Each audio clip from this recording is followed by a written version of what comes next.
Hindi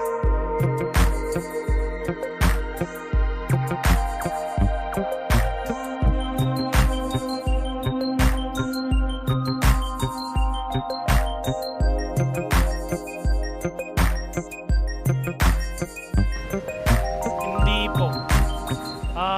Marami po kasing nasisira na buhay. Tapos yung mga maliliit na naghahanap buhay, sila din yung nagsusugal. Yun lang. Kayo ba sir, personally, nasubukan nyo na bang maglaro ng online games? Opo, kaso, yun nga, laging talo, gano'n. Kaya di rin pabor sa online gambling. Kasi po nakakasama po sa mental health po nating lahat yun. And imbis na pambili po ng pangangailangan natin, pinagsusugal pa po nila. Sir, pabor po ba kayo na tigilan na tuluyan yung online? Opo, pabor na po ako. Kasi may mga tao po na sobrang addict na pati yung mga gamit po sa bahay nabebenta na ganun. Kaya po, pabor po ako na matanggal na po yung online gambling sa ano. Sir, nasubukan mo na bang mag-online gambling, scatter na niya tawag? Opo, Anong naging resulta? talo. So, ayaw mo na subukan? Ayoko na po. Naubos po yung pera ko. Sir, pabor po ba kayo na ipagbawal ng tuluyan ng online gambling? Opo, dahil marami pong nalululong at maraming nagugutom tapos ginagawa nila pinaglo-load pa, hindi na lang pagbili ng pagkain, ganun te. Tsaka maraming nasisira yung buhay, nagkakautang-utang, nadidepress dahil sa daming problema dumadating sa kanila. Pabor ka ba na ipagbawal yung online gambling? Yes sir, pabor naman ako dun Bakit sa... po? Kasi sir, nanggaling din ako sa ganyan. Nag-scatter kayo sir? Oo sir. Ano pong nangyari sir? Wala akong mapapala sir. Lahat ng ano mo, yun, malululong ka doon sa paunti-unti kukunin ka sir. So mga ilang buwan po o taon kayo na nalulong sa... May isang taon sir. Isang taon? Opo. O sa isang taon na sir, sa tingin mo sir, magkano yung nawala sa'yo? Malaki rin sir. Di ko lang alam sir kung magkano na wala. Pero malaki sir. Sisirain yung buhay mo sir. Lalo na pamilya mo.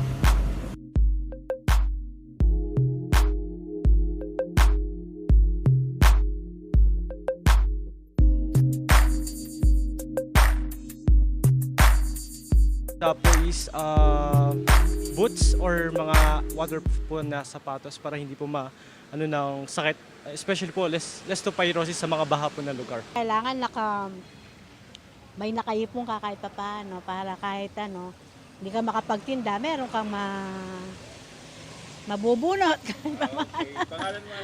Yung pong mga gamit namin itataas po. Ihilang po yung daga, agad baha.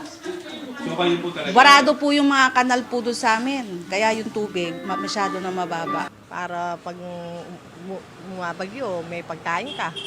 Bakit pagkain po yung una po natin kailangan? Kasi parang mga bata, kailangan nila yung pagkain. Tapos yung mga gamot, yun ang kailangan talaga. Pag lumikan, pas pumunta ka sa mga ibang lugar. Siyempre, kung tagulan, umuulan, di ka makakapag-anap buhay kung malakas ang ulan. Saka yung mga kalamidad, siyempre, pagandaan mo yung halimbawa, kung dumating ang lumubog, ganun. Oh.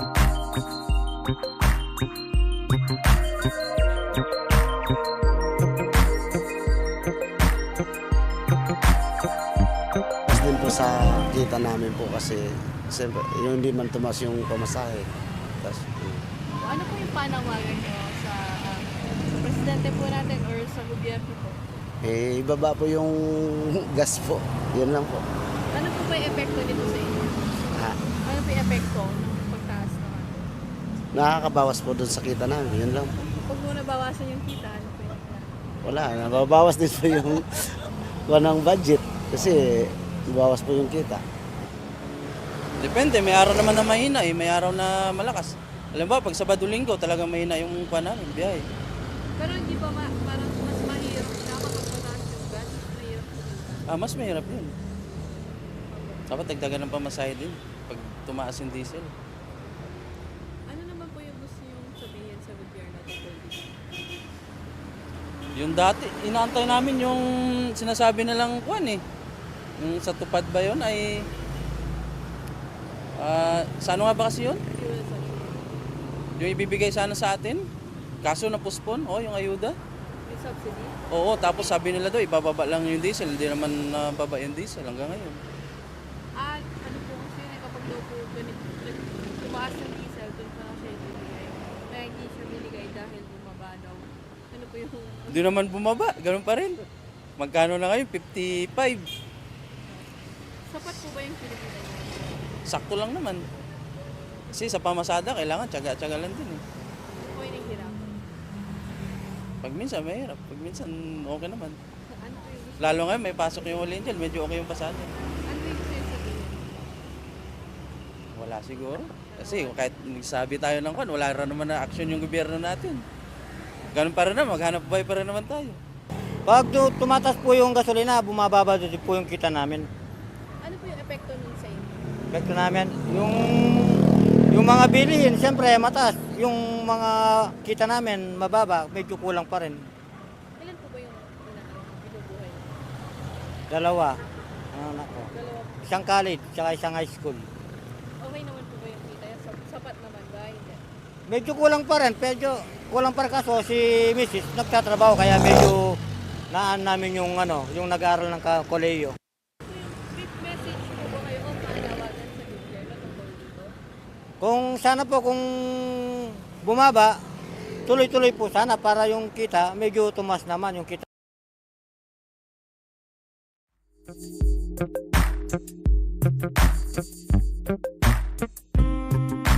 Marinig yung doon sa mga magsasaka, sir, kung anong kursa niya sa mga magsasaka. Ganun lang, saka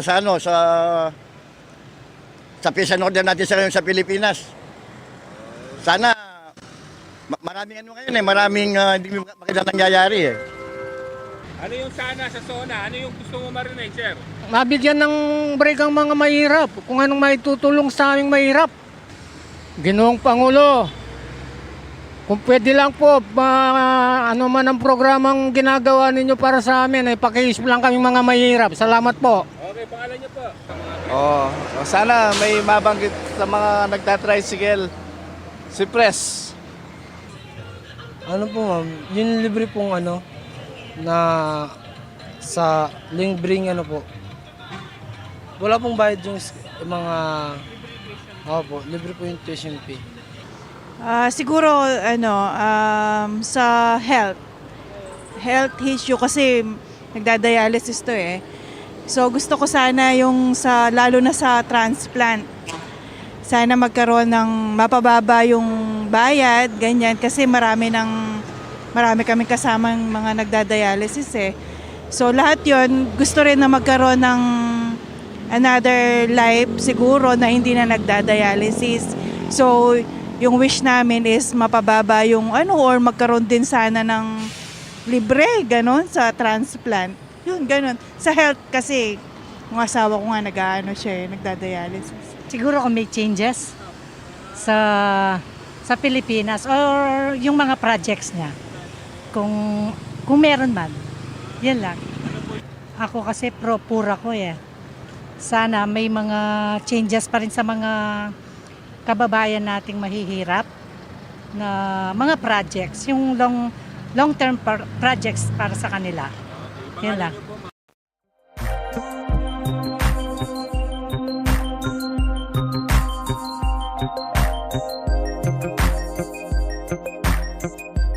Very short speech because I want to come prepared and ready because I know today is a very eventful and unforgettable event for JBL. No? So let me read my speech to everyone. Of course, I would like to give acknowledgement to our good secretary, Secretary Ted Herbosa. Palakpakan naman po natin ang ating mabutihing secretary. Of course, together with our secretary is the DOH family. Thank you very much for coming, for gracing this event.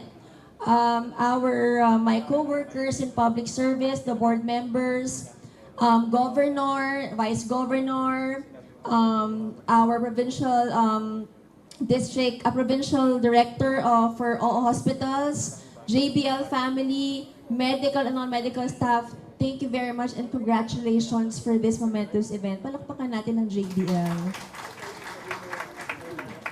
Unang-una, maraming salamat kay Dr. Montserrat Choco, our director of JBL, my dear friend and longtime colleague in public service. Thank you for this kind invitation. With her at the helm of this hospital, I am confident that this new facility is in very capable hands. It is a privilege to stand before you today to celebrate another milestone. JBLMGH is truly one of the premier government hospitals in the Philippines. I am proud to say that. And this new Advanced Comprehensive Center for Orthopedic Care and Basic Comprehensive Center for Trauma and Burns building is proof of our continued excellence. Congratulations. Malaki ang pangangailangan sa special orthopedic services ng ating rehiyon, Region 3. Mula sa mga aksidente at natural disasters hanggang sa mga kondisyon na nangangailangan ng operasyon at rehabilitasyon. Kaya't napakahalaga ng pasilidad na ito para sa mas mabilis at mas epektibong serbisyo. Bilang suporta, aking hinain or final ko po ang House Bill number 993 na layong itaas ang bed capacity from 1,000 to 1,500 beds. Request yan ni Doc Chito Choco. Hindi ako makatanggi kasi sabi ko sa kanya, malakas ka sa akin. No? Upang higit pang matugunan ang lumalaking pangangailangang medikal sa ating rehiyon.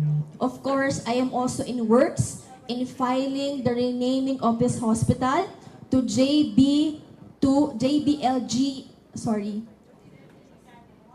to Medical Center. No? Yun ang ating wish ng ating director. So, you are at good hands. I will take care of you sa aking pamumunuan bilang congresswoman niyo po. Aking pong bibigang pansin ang request ng ating medical director, 1,000 beds to 1,500 and renaming this facility to Medical Center. No? We are also fortunate to have the strong and clear vision of our President, President Ferdinand Bongbong Marcos Jr. in championing Universal Healthcare Center through our Secretary Ted Herbosa. Sa ilalim ng kanyang bagong Pilipinas agenda, unti-unti nating natutupad ang pangarap ng isang makatao, epektibo at abot-kayang serbisyong medikal para sa lahat. I will continue to support you sa pondo, sa programa, at sa pagpapalawak po ng inyong serbisyo. My mission is to deliver quality medical services to the people remains firm and unwavering. You can count on me to further this commitment. And finally, taus-pusong pasasalamat sa ating mga ginagalang na medical frontliners, medical and non-medical staff. Dakal salamat kay sakripisyo niyo po kay Tipuking JBL. Kayo po ang tunay na bayani ng ating bayan. Saludo kami sa inyong dedikasyon at sakripisyo. Muli, congratulations, Jose B. Lingat Memorial General Hospital. Mabuhay po kayo at mabuhay ang bagong Pilipinas. Sakal po salamat.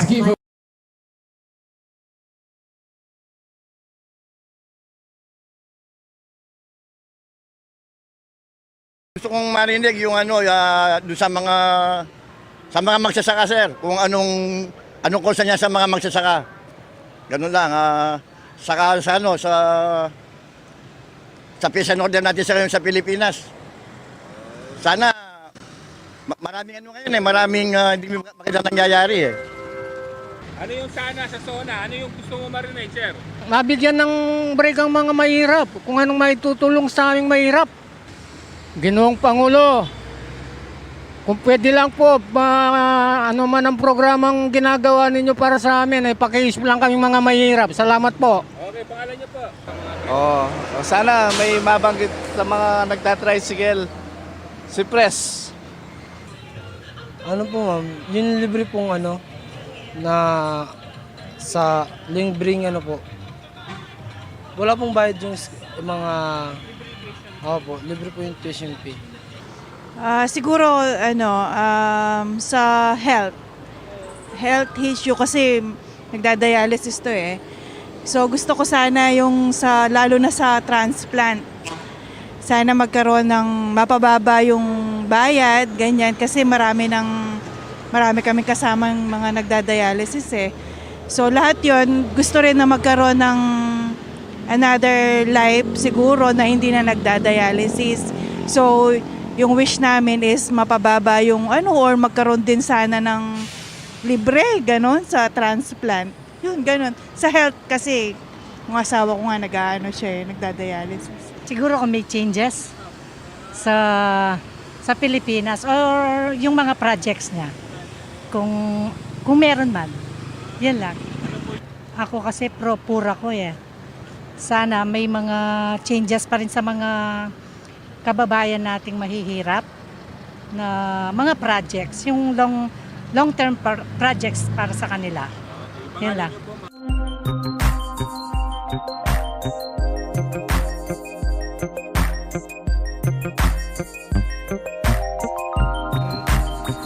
Hindi po. Marami po kasing nasisira na buhay. Tapos yung mga maliliit na naghahanap buhay, sila din yung nagsusugal. Yun lang. Kayo ba sir, personally, nasubukan nyo na bang magkaroon ng online game? Opo, kaso, yun nga, laging talo, gano'n. Kaya di rin pabor sa online gambling. Kasi po, nakakasama po sa mental health po nating lahat yun. And imbis na pambili po ng pangangailangan natin, pinagsusugal pa po nila. Sir, pabor po ba kayo na tigilan na tuluyan yung online? Opo, pabor na po ako. Kasi may mga tao po na sobrang addict na pati yung mga gamit po sa bahay nabebenta na ganun. Kaya po, pabor po ako na matanggal na po yung online gambling sa Sir, nasubukan mo na bang mag-online gambling? Scatter na niya tawag? Opo. Anong naging resulta? Talo. So, ayaw mo na subukan? Ayaw ko na po. Naubos po yung pera ko. Sir, pabor po ba kayo na ipagbawal ng tuluyan ng online gambling? Opo, dahil marami pong nalululong at maraming nagugutom tapos ginagawa nila pinaglo-load pa, hindi na lang pagbili ng pagkain, ganun te. Tsaka maraming nasisira yung buhay, nagkakautang-utang, nadidepress dahil sa daming problema dumadating sa kanila. Pabor ka ba na ipagbawal yung online gambling? Yes sir, pabor naman ako dun Bakit sa... po? Kasi sir, ginagaling din ako sa ganyan. Nag-scatter kayo sir? Oo, sir. Ano pong nangyari sir? Wala kang mapapala sir. Lahat ng mo, yun, malululong ka doon sa paunti-unti kukunin ka sir. So mga ilang buwan po taon kayo na nalulong sa... May isang taon sir. Isang taon? Opo. So sa isang taon na sir, sa tingin mo sir, magkano yung nawala sa'yo? Malaki rin sir. Di ko lang alam sir kung magkano na wala. Pero malaki sir, malaki. Sisirain yung buhay mo sir. Lalo na pamilya mo.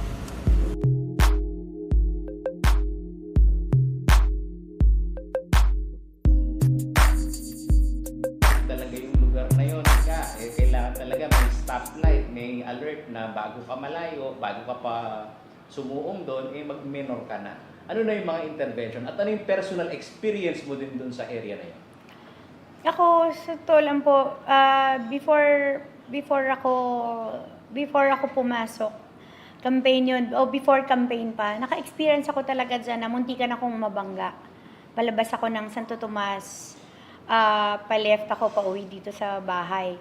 Muntikan din ako magbangga dyan. Tapos, meron din naman isang incident na nandito na lang ako sa harap ng bahay namin, along Jasa. Yung backup ko yung binunggo. Ang bibilis talaga ng mga sasakyan. Lalo na ngayon nagka-road widening. Pero nangyari yung akin last year pa ha. Hindi lang ako, buti malayo yung backup. Yung backup ko ang tinamaan nila. Nakahinto ako, palef ako sa bahay namin, facing Bataan din. So sabi ko, talagang mga motorista, pag nasa highway, mabilis diba? Kasi isip nila, wala masyado to, diretso. Kaya naman yun, nangyari yan na pinalagyan ko ng barrier yan Santo Tomas na yan before. So, after nung mga incidents dyan, nasabi ko na yan, dahil na-experience ko ngayon, nasabi ko that was 2020, if I'm not mistaken. Nakausap ko pa si Engineer Odea, January of 2020. Nung nangyaring merong aksidente dito sa San Agustin. So, verbally, sinabi ko, nagre-request ako ng stoplight. Tapos, nakapag-follow up ako by 2021. October, nagpadala siya ng MOA na nagpapagawa ng resolution, siguro requirements for funding. So, nagawa naman namin yung reso, at yung para doon, nabigay namin yun ng December of 2021. So, ako, on our part, syempre, magpa-follow up lang ako kasi malaki yung halaga. That time, alam ko parang 7 to 8 million yung halaga. So, sabi ko, hindi kaya yan ng LGU. So, ako, habang taon-taon nagpa-follow up ako, so meron kaming savings from disaster. So, ang ginawa ko, before pa nun, ang inumpisa namin talaga, naglagay kami ng mga reflectorized, lalo na pagdating sa mga bridges dito, along Jasa, even sa bypass, naglagay kami para makatulong. Then, after that, yung pa rin, ito nga, na-reprogram na namin yung budget, yung savings from disaster. Kaya last year namin, nagawa, napalagyan ng buong Jasa. Yung stretch, Jasa namin is almost 17 kilometers. So yan, nasa almost 12 million galing sa pondo ng munisipyo. Na hindi dapat kami, di ba? Pero ito, merong pondo. So sabi ko, bakit hindi ko gagamitin para naman sa ikabubuti, di ba, dito sa bayan ko. So yun yung ginawa namin. At ito ngayon nagpasok-pasokan, nagpalagay ako ulit. Although nag-fade na yung iba sa mga pedestrians, lalo na sa mga harap ng mga schools dito along Jasa, at meron ding certain na intersections, pinaano ko yung mga pedestrian lane para at least kasi pasukan, so kailangan yan. Tapos nagpalagay din kami ng mga CCTV. Before to, first term ko, doon namin pinalagay ang CCTV all over sa intersections din ng Jasa. Pero syempre malaking bagay din to, malaking tulong ito, di ba? Lahat, sa lahat. So ito yung mga efforts na ginagawa namin, at pati sa ordinansa. Meron kami na kung ilang kilometers lang talaga dapat pag motorcycle or tricycle o mga private cars, at iba rin naman pagdating sa mga trucks. So iba-iba yon. Binaba namin doon sa nire-require ng national. So ito yung mga effort na ginagawa namin. At meron pa rin ako talaga na isa naman, merong parang breath analyzer para to check kung nakainom nga ba ang isang motorista, ang isang driver. So yan yung gagawin namin, yan yung ipoprocure namin para at least lahat ng accidents or every accidents, ma-check kung nakainom nga ba itong mga motorista na to. Kasi maraming cause ng na-aksidente sila, even self-accident is nakainom. Sabi ko, para at least maganda din na ito dapat meron kaming data. Dahil pag meron ka talagang highway, sabi ko, ito pala ang disadvantage na mahaba ang highway mo, tapos nag-road widening. So, ang mga motorista talaga, lalakas ang loob para di ba? Para tumakbo ng mabilis. Naiintindihan ko. Pero, lahat ng combined dapat ito, hindi lang effort ko, hindi lang dapat effort ng DPWH, di ba? Dapat magtulungan kami para sa ikagaganda. So, on our part, ito naman. At ako din, maglalagay din ako ng budget. Yung mga reflectorized signages sa NLEX, di ba? Meron noon. So sabi ko, pagagawa din kami noon. So i-identify namin kung saan kami.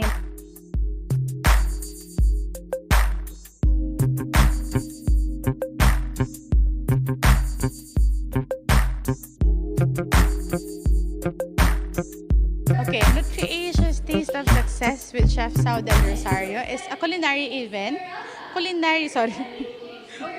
Ulit. Okay, good.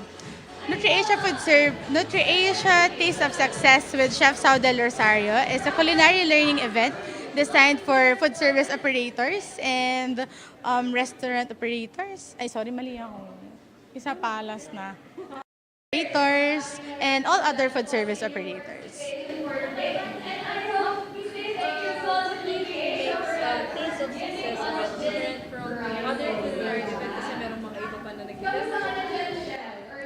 Thank you for that wonderful questions. I think aside from the cooking demo itself, we also help the food service operators like tips in identifying consumer behavior, what are the flavor trends like this year or in the next years, and of course we also give prizes, raffles, and exclusive discounts for this event. The participants, normally, the participants are food service operators or yung mga aspiring na magtayo ng sarili nilang business, food business, and all are welcome. So, pwede silang mag-register. We post naman online.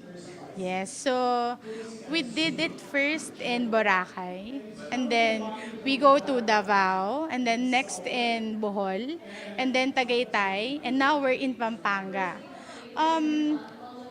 Nagsimula to nung naisip namin na parang, ano bang role ni NutriAsia Food Service? Diba? Ano bang maibibigay namin sa partners namin? So we saw the challenges faced by the restaurant operators and the food service operators, such as rising costs, the evolving taste of consumers, and the availability of ingredients and the manpower shortages. So parang dun siya nagsimula na we, as NutriAsia Food Service, we want to help food service operators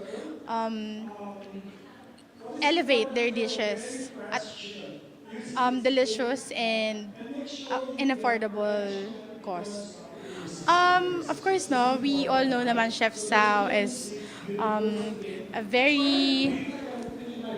renowned chef, no, and has a very wide experience in culinary artistry. And Chef Sao has been with NutriAsia for like 2 years. 2 years na, and so far we're very happy with Chef Sao, as in magaan ka work, and talagang yung ideas niya kakaiba, and maibibigay talaga yung kung anong trend na hinahanap ng mga consumer ngayon. Even yung, not just with the food, no, and how it is presented as well. Like, ano yung itsura ng dishes, dapat enticing din siya.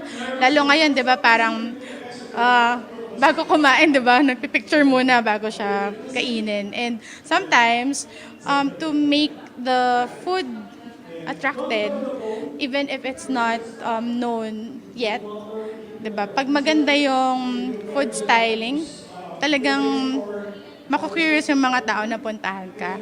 And yun yung isa sa maganda na part ng Taste of Success. So kasama yan sa mga na ituturo ni Chef Sao sa atin. So to all food service operators, even if you have business established or yung mga aspiring to have one, you want to be your collaborative partner. Okay.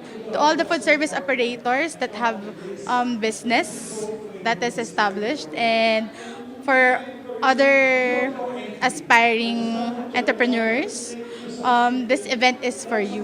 We want to be your collaborative partner who work closely with you to develop innovative solutions and optimize your business operations. Thank you.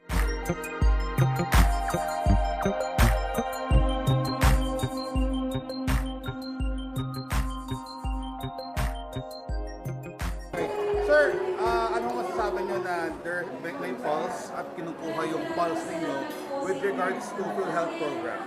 Ang maganda dito, nakukuha ang pulso nga. Sabi mo nga, nakukuha ang pulso ng time to say, hindi na lang galing ang policy sa taas, nanggagaling din sa policy sa ibaba.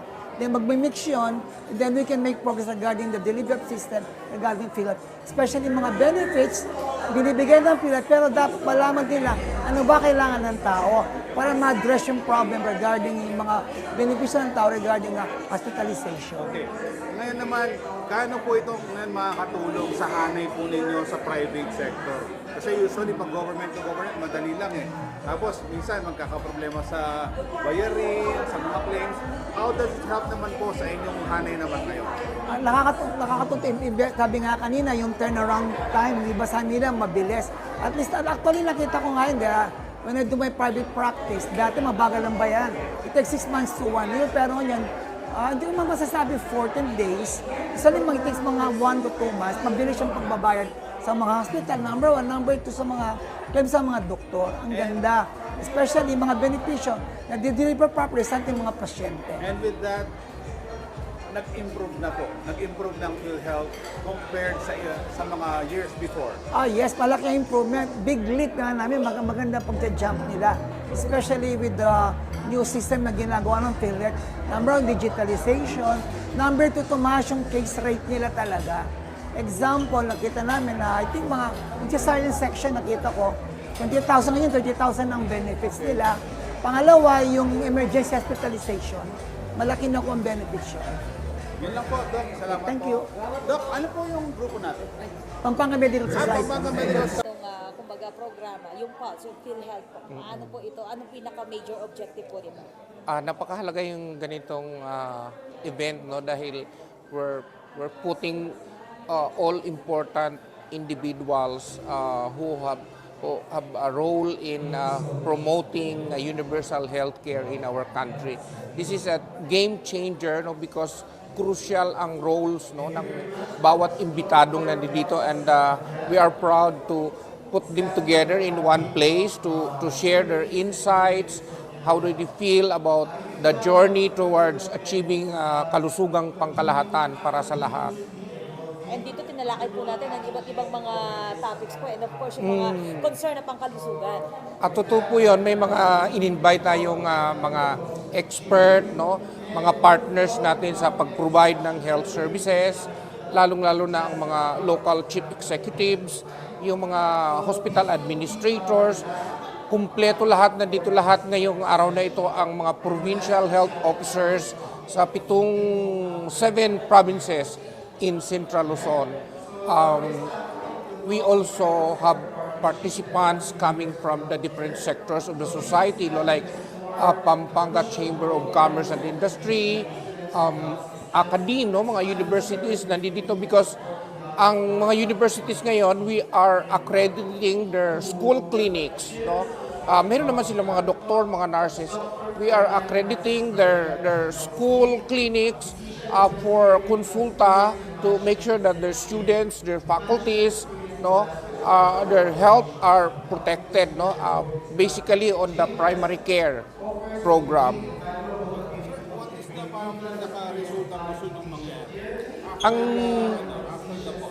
The end goal of this gathering, which we are doing actually every year, this is our second year, is to build a cadre of universal healthcare champions from the different society, no, sectors. Hindi lang kasi ito DOH, hindi lang ito PhilHealth, hindi lang ito local government, kundi lahat ng may kinalaman sa nagpo-promote ng kalusugan ay kailangan magsama-sama. Ika nga in unity there is strength. Sir, para ma-assess yung mga current packages with the consultation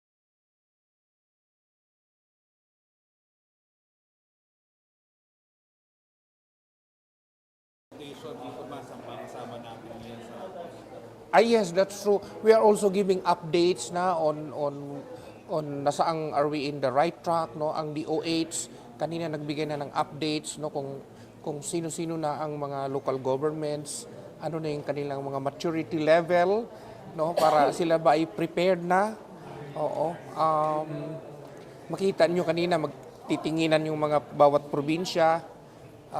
Are they management-wise, financial-wise, are they okay na, no, as integrated sites, no, because ang universal healthcare province-wide ang pagmamanage ng health, no.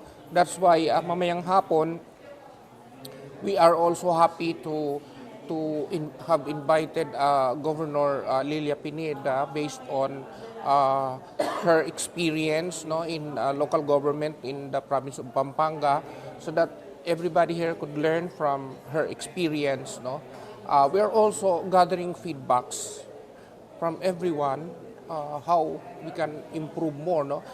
Yung speaker kanina lang is from an executive from our head office in PhilHealth, at nilatag niya kung ano na yung mga pangunang improvement o dagdag na benepisyo sa PhilHealth, at yung next year ang mayroon siyang mga iba-ibang klaseng cancer benefit packages, tataasan lahat. Yung mga hindi pa natin na lalaman na mga serbisyong pangkalusugan na hindi namin nababayaran ay kinakailangan 100% ay ma-cover na namin. Meron kaming padating na isa pa yung emergency health transportation, no? Yung mga ambulance na kumpleto sa gamit, na may doktor at may nurse, no, ay babayaran namin yung transporting from let's say for example kung yan ay vehicular accident, no, yung responder doon with complete medical equipment to the hospital facility, babayaran yung ano na. Ngayon hindi 'yun, sa dapat nasa ospital doon pa lang pero itong bagong natin emergency care, no, for transporting patients. Thank you so much po, sir. Thank you very much.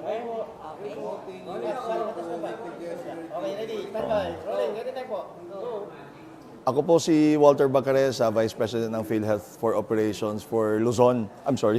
For Luzon, and we are very happy for the turnout of this Pulse. Pulse is the PhilHealth promoting universal healthcare through linkages and engagement. This is a nationwide activity, meaning all regional offices of PhilHealth. Ginagawa po ito. And I am very, very proud to say that this Pulse event was actually conceptualized and started here in PhilHealth Region 3, in Region 3.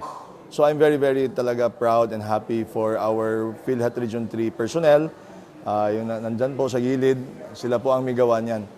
And I am also very proud to say na marami pong mga innovations na ina-adapt natin ng PhilHealth National, no, which started here. One of which is the Oplan ER or Engagement and Reconciliation. Ito yung dati kasi sinasabi nga ni Dr. Sid ngayon that before, the relationship of PhilHealth and the hospitals are adversarial. Ibig sabihin magkalaban. Pero ngayon po binuksan po namin, and we are now working very, very closely with our partners, which are the hospitals. Kaya we engage them and reconcile with them the accounts. So I am also very happy. And this project pala was started here in Region 3 by the Region 3 staffs. And isa pang good news po, ang problema po namin sa government, pasensya na po yung mga government hospitals, palagi po silang late nagsasubmit ng claims. Under the rules, they have 60 days to submit to us. But I am very, again, happy to report that because of the performance and innovation of PhilHealth Region 3, nababayaran na po namin yung mga late submitted. Also, nahanapan ng paraan with the support of the Supreme Court and other our Congress, no? And with the help of our provincial governor, si Nanay Pineda is also very instrumental for the innovations done here in PhilHealth National. Katulad ng mental health, actually, that was isa si Nanay sa mga staunch, ang tawag natin ito, guide or siya talaga ang nag-request sa amin. So ngayon po, meron na po tayong mental health package, and we also now are starting to pay eyeglasses for children, and even wheelchairs and crutches. So yun po ang good news, and later on po may mga bago din tayong innovations. Itong Pulse po, ito yung ina-announce namin yung what's new in PhilHealth. So isa po dyan, emergency transport, ibig sabihin mga ambulances will also be paid very soon. So yun po. Sir, what will you do doon sa mga magiging recommendations coming from the audiences? Siyempre, kukunin niyo yung mga yung pulse nila with regard sa mga Correct. We will study it po, and the good news is we have brought with us the policymakers from PhilHealth Central Office. So yung speaker po kanina, si Doc Mel Santillan and si Ma'am Merla, sila yung from the BDRD or Benefit Development Group of PhilHealth.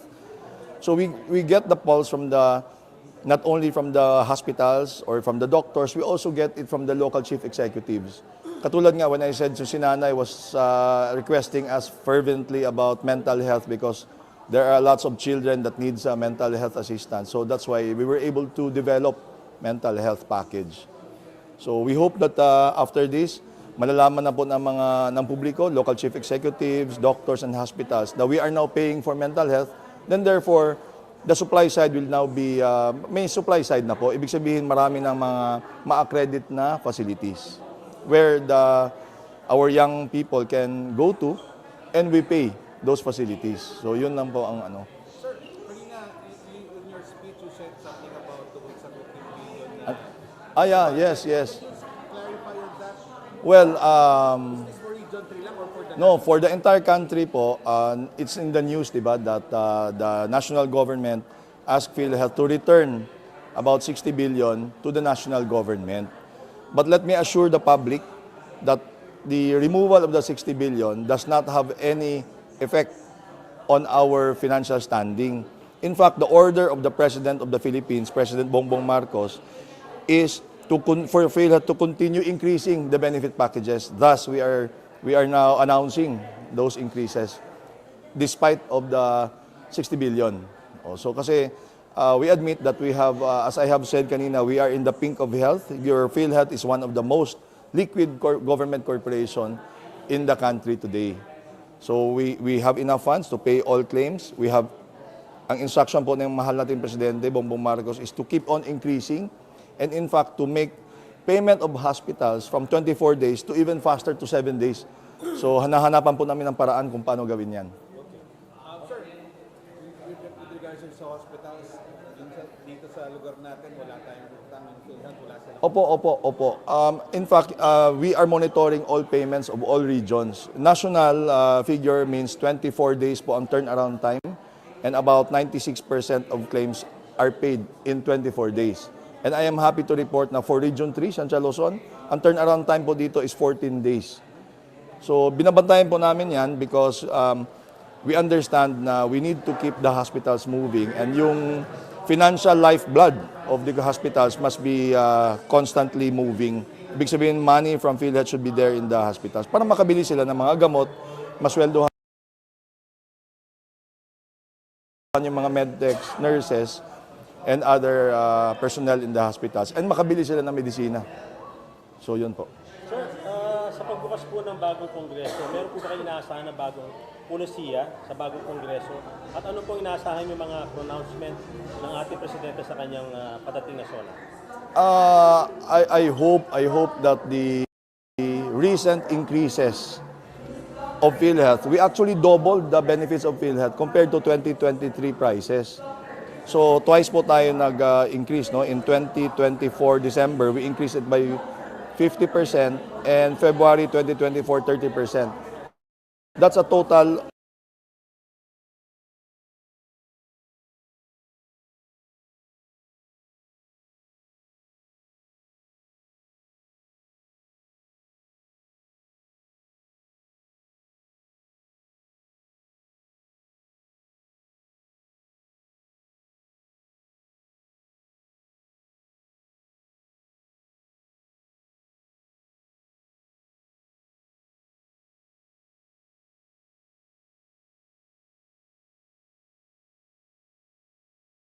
engaging and reconciling with them. And sa sa publiko po, lalo na sa ating mga kabataan, meron na pong PhilHealth konsulta, magpatingin na po at magpakonsulta. Lahat na po ng Pilipino should have, dapat magpatingin sa doktor, sa nearest RHUs or government clinics and all accredited konsulta providers. So yun po ang sekreto, dapat habang wala pa tayong sakit, magpatingin na po sa doktor natin. Libre naman po yan, wala pong bayad. Ang PhilHealth lang po nagbabayad para dyan. Thank you so much po, Sir Walter. Thank you.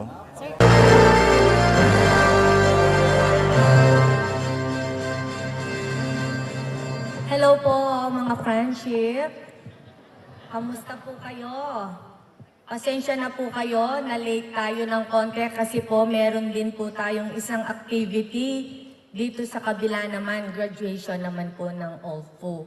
Medyo napahaba po yung talumpati natin doon.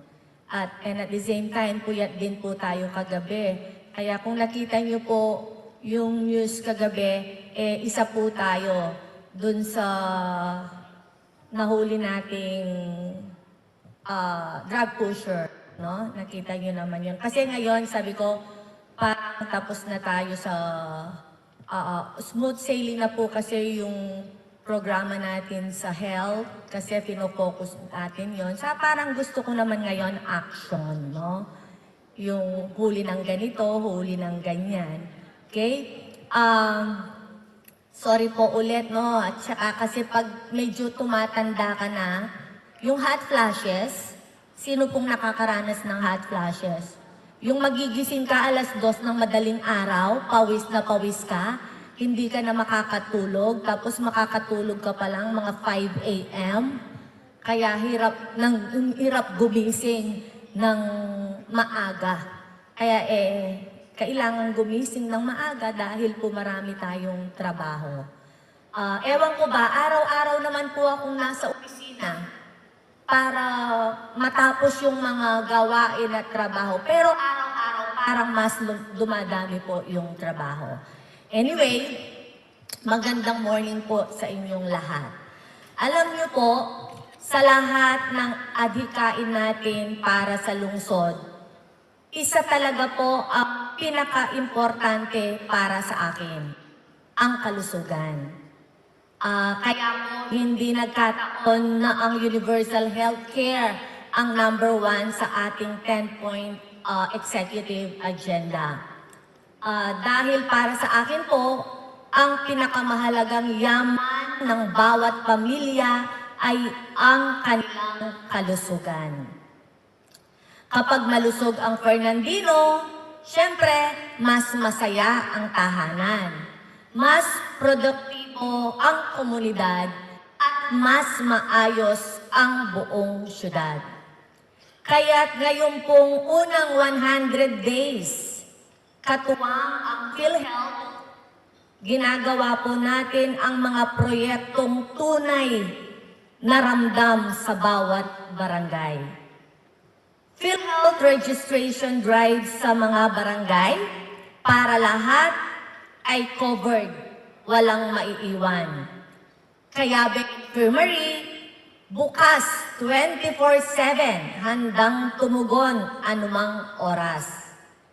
Kayabe Meds on Wheels, kami na po ang lalapit sa inyo para maghatid ng serbisyong medikal at gamot.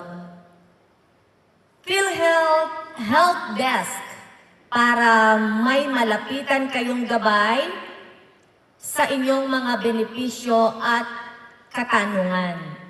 At ito pa po mga friendship.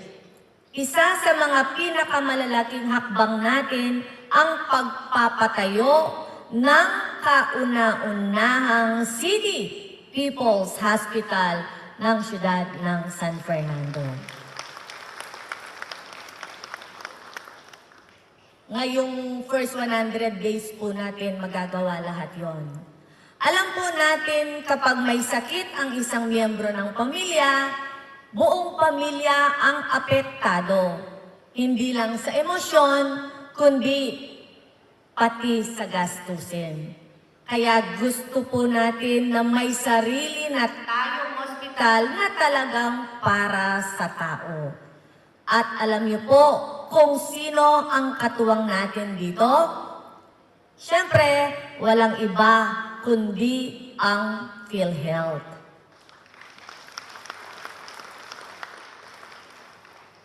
Dahil gusto po natin pagpasok mo sa ospital, may sagot ka agad. May benepisyo, may tulong, may maaasahan, hindi ka nag-iisa. Modernong kagamitan, maayos na serbisyo at higit sa lahat, malasakit na totoo. Hindi na kailangang bumiyahe sa malayo. nandito na ang pag-asa sa puso ng ating lungsod. Mga friendship, unti-unti na po nating natutupad ang pangarap natin, kalusugan para sa lahat. At sa tulong ng PhilHealth at ng ating health workers at ng inyong tiwala, ang pangarap na yan ay nagiging realidad. Mula po sa puso, maraming salamat, PhilHealth. Maraming salamat, mga Fernandino. Kaya, mabuhay po ang PhilHealth, mabuhay ang ating lungsod, mabuhay ang bawat pamilyang Fernandino. At syempre, mabuhay po tayong lahat. At syempre po, mga friendship, hanggang ako po ang nanay ng syudad, hanggang ako po ang mayor ninyo, hanggat ako po ang driver ninyo, ali kayo ni Brands, kasi kaluguran na kayo dahil Fernandino ka, kayabe ka. Dakal pong salamat. Thank you very much po, Mayor Vilma Bitaluan, sa inyong suporta, lalong-lalo na sa PhilHealth at sa ating mga ka-friendship. Again, let's give her a big round of applause.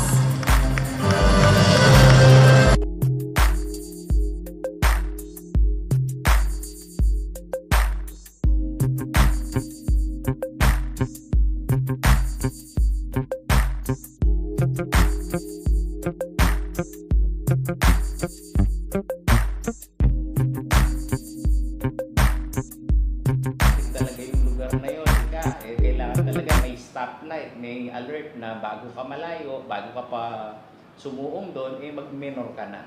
Ano na yung mga intervention at ano yung personal experience mo din doon sa area na yun? Ako, sa to lang po, before ako pumasok, campaign yun, o before campaign pa, naka-experience ako talaga dyan na muntikan akong mabangga. Palabas ako ng Santo Tomas, pa-left ako, pa-uwi dito sa bahay. Muntikan din ako magbangga dyan. Tapos, meron din naman isang incident na nandito na lang ako sa harap ng bahay namin, along Jasa. Yung backup ko, yung binunggo.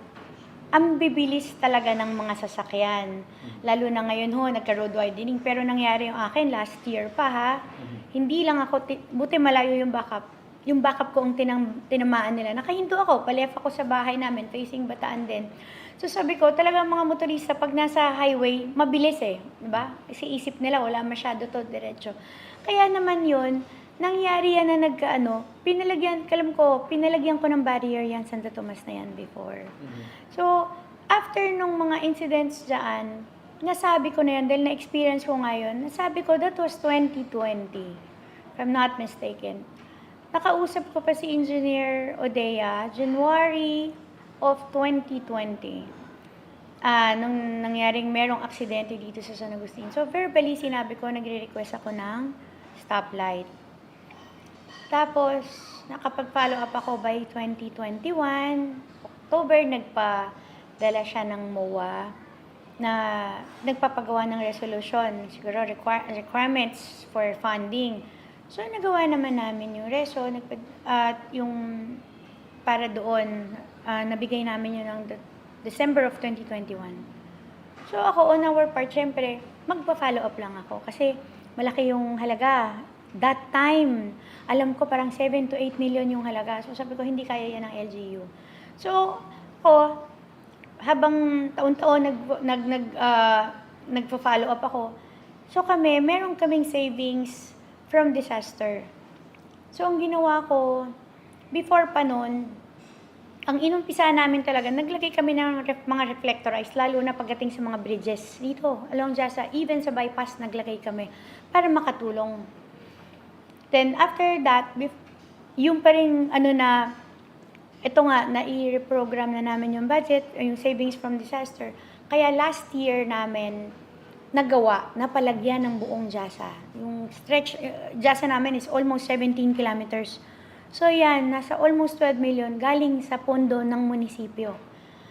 Na hindi dapat kami, di ba? Pero ito, merong pondo. So sabi ko, bakit hindi ko gagamitin para naman sa ikabubuti, di ba, dito sa bayan ko. So, yun yung ginawa namin. At ito ngayon nagpasok-pasukan, nagpalagay ako ulit. Although, nag-fade na yung iba sa mga pedestrians, lalo na sa mga harap ng mga schools dito along Jasa, at meron ding certain na intersections. Pinaano ko yung mga pedestrian lane para at least kasi pasukan, so kailangan yan. Tapos nagpalagay din kami ng mga CCTV. Before to, first term ko, doon namin pinalagay ang CCTV all over sa intersections din ng Jasa. Pero syempre, malaking bagay din to, malaking tulong ito, di ba? Lahat, sa lahat. So ito yung mga efforts na ginagawa namin, at pati sa ordinansa. Meron kami na kung ilang kilometers lang talaga dapat pag motorcycle or tricycle o mga private cars, at iba rin naman pagdating sa mga trucks. So iba-iba yon. Binaba namin doon sa nire-require ng national. So ito yung mga effort na ginagawa namin. At meron pa rin ako talaga na isa naman, merong parang breath analyzer para to check kung nakainom nga ba ang isang motorista, ang isang driver. So yan yung gagawin namin, yan yung ipoprocure namin para at least lahat ng accidents or every accidents ma-check kung nakainom nga ba itong mga motorista na to. Kasi maraming cause ng na-aksidente sila, even self-accident is nakainom. Sabi ko, para at least maganda din na ito dapat meron kaming data. Dahil pag meron ka talagang highway, sabi ko, ito pala ang disadvantage na mahaba ang highway mo, tapos nag-road widening. So, ang mga motorista talaga, lalakas ang loob para di ba? Para tumakbo ng mabilis. Naiintindihan ko. Pero lahat ng combined, dapat ito, hindi lang effort ko, hindi lang dapat effort ng DPWH, di ba? Dapat magtulungan kami para sa ikagaganda. So, on our part, ito naman. At ako din, maglalagay din ako ng budget. Yung mga reflectorized signages sa NLEX, di ba? Meron noon. So, sabi ko, paggagawa din kami noon. So, i-identify namin kung saan kami.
Hindi po.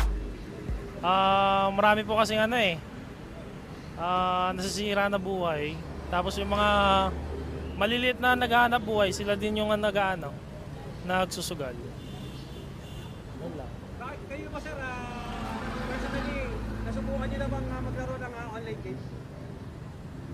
Opo, kaso, yun nga, laging talo, gano'n. Kaya di rin pabor sa online gambling. Kasi po, nakakasama po sa mental health po nating lahat yon. And imbis na pambili po ng pangangailangan natin, pinagsusugal pa po nila. Sir, pabor po ba kayo na tigilan na tuluyan yung online? Opo, pabor na po ako. Kasi may mga tao po na sobrang addict na pati yung mga gamit po sa bahay nabebenta na ganun. Kaya po, pabor po ako na matanggal na po yung online gambling sa Sir, nasubukan mo na bang mag-online gambling? Scatter na niya tawag? Yes! Opo. Anong naging resulta? Talo.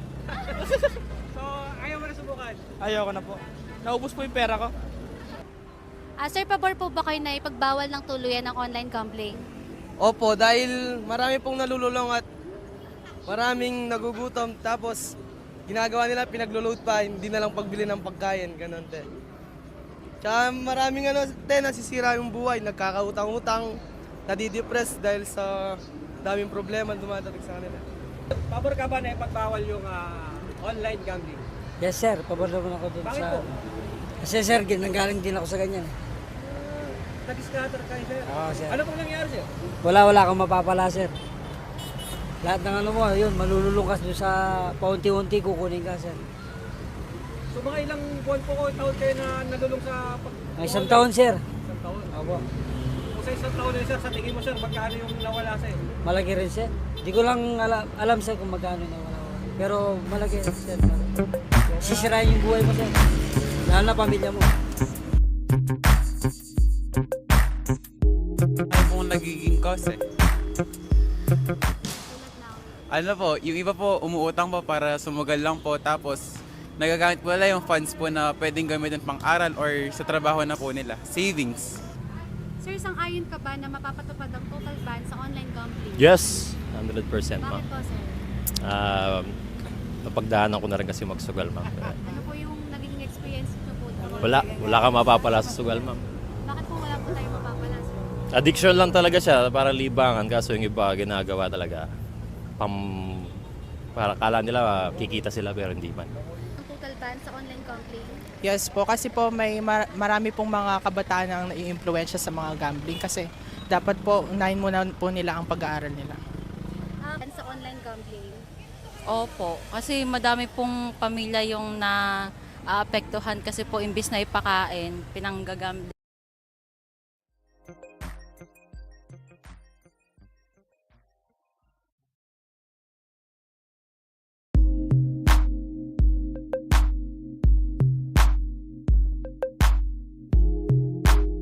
Handa po is boots or mga waterproof po na sapatos para hindi po ng sakit, especially po leptospirosis sa mga baha po na lugar. Kailangan may nakaipon ka kahit paano para kahit hindi ka makapagtinda, meron kang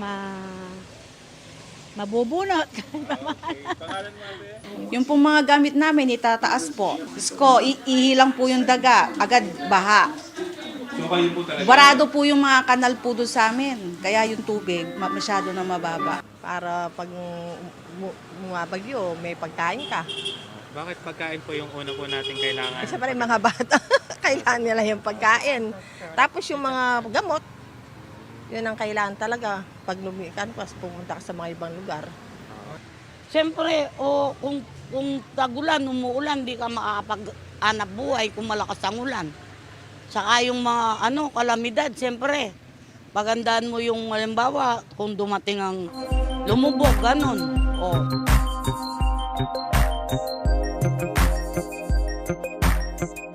Bawas din po sa kita namin po kasi siyempre, yung hindi man tumas yung pamasahe. Ano po yung panawagan nyo sa presidente po natin or sa gobyerno po? Ibaba po yung gas po. Yun lang po. Ano po ba yung epekto dito sa inyo? Ano po yung epekto ng pagtaas ng Nakakabawas po doon sa kita namin. Yun lang po. Pag mo nabawasan yung kita, ano po yung Wala, nababawas din po yung ng budget kasi nabawas po yung kita. Depende, may araw naman na mahina may araw na malakas. Alam ba, pag Sabado-Linggo talagang mahina yung namin, biyahe. Pero hindi ba parang mas mahirap na kapag mataas yung gas? Mahirap Mas mahirap yun. Dapat dagdagan ng pamasahe din pag tumaas yung diesel. Ano naman po yung gusto yung sabihin sa gobyerno? Yung dati, inaantay namin yung sinasabi nilang yung sa tupad ba yun ay... sa ano nga ba kasi yun? Yung ibibigay sana sa atin? Kaso na-postpone? Yung ayuda? Yung subsidy? Oo, tapos sabi nila doon, ibababa lang yung diesel. Hindi naman nababa yung diesel hanggang ngayon. Ano po kasi yun kapag daw po tumaas yung diesel, doon pa siya ibibigay. Kaya hindi siya binigay dahil bumaba daw. Ano po yung... Hindi naman bumaba, ganun pa rin. Magkano na ngayon? 55. Sapat po ba yung pinipita niyo? Sakto lang naman. Kasi sa pamasada, kailangan tsaga-tsaga lang din. Po yung nahihirapan? Pag minsan mahirap, pag minsan okay naman. Lalo ngayon may pasok yung All Angel, medyo okay yung pasada. Ano yung gusto yung sabihin? Wala siguro. Kasi kahit nagsabi tayo ng wala rin naman na action yung gobyerno natin. Ganun pa rin naman, maghanap buhay pa rin naman tayo. Pag tumatas po yung gasolina, bumababa din po yung kita namin. Ano po yung epekto nun sa inyo? Epekto namin, yung mga bilihin, siyempre mataas. Yung mga kita namin, mababa, medyo kulang pa rin. Ilan po ba yung binubuhay? Dalawa, ang anak ko. Isang college, tsaka isang high school. Okay naman po ba yung kita? Sapat naman ba? Hindi. Medyo kulang pa rin, medyo kulang pa rin kaso si Mrs. nagtatrabaho kaya medyo naan namin yung yung nag-aaral ng kolehiyo. May message po ba kayo o panawagan sa gobyerno tungkol dito? Kung sana po kung bumaba, tuloy-tuloy po sana para yung kita medyo tumas naman yung kita.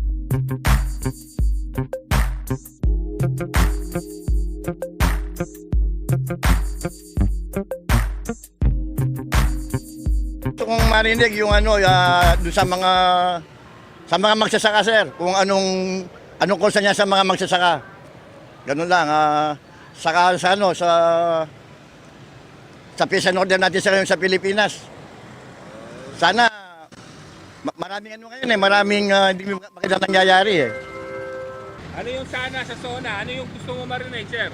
Mabigyan ng break ang mga mahirap. Kung anong may tutulong sa aming mahirap.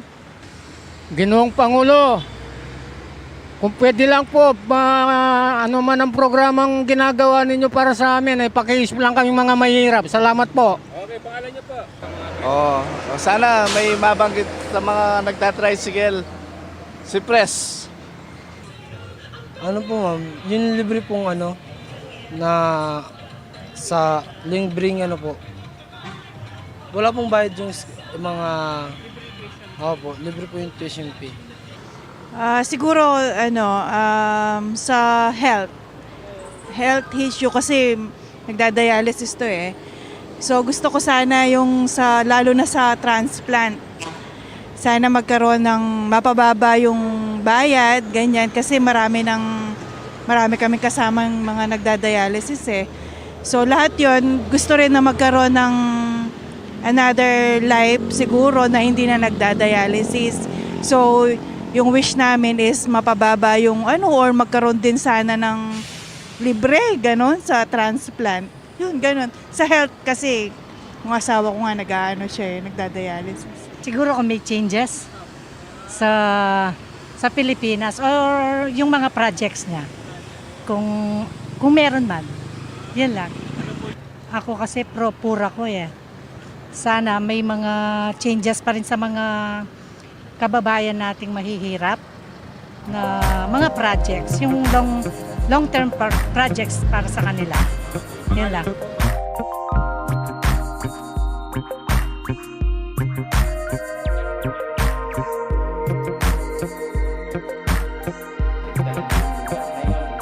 Kailangan talaga may stoplight, may alert na bago ka malayo, bago ka pa sumuong doon, mag-minor ka na. Ano na yung mga intervention? At ano yung personal experience mo din doon sa area na yun? Ako, sa to lang po, before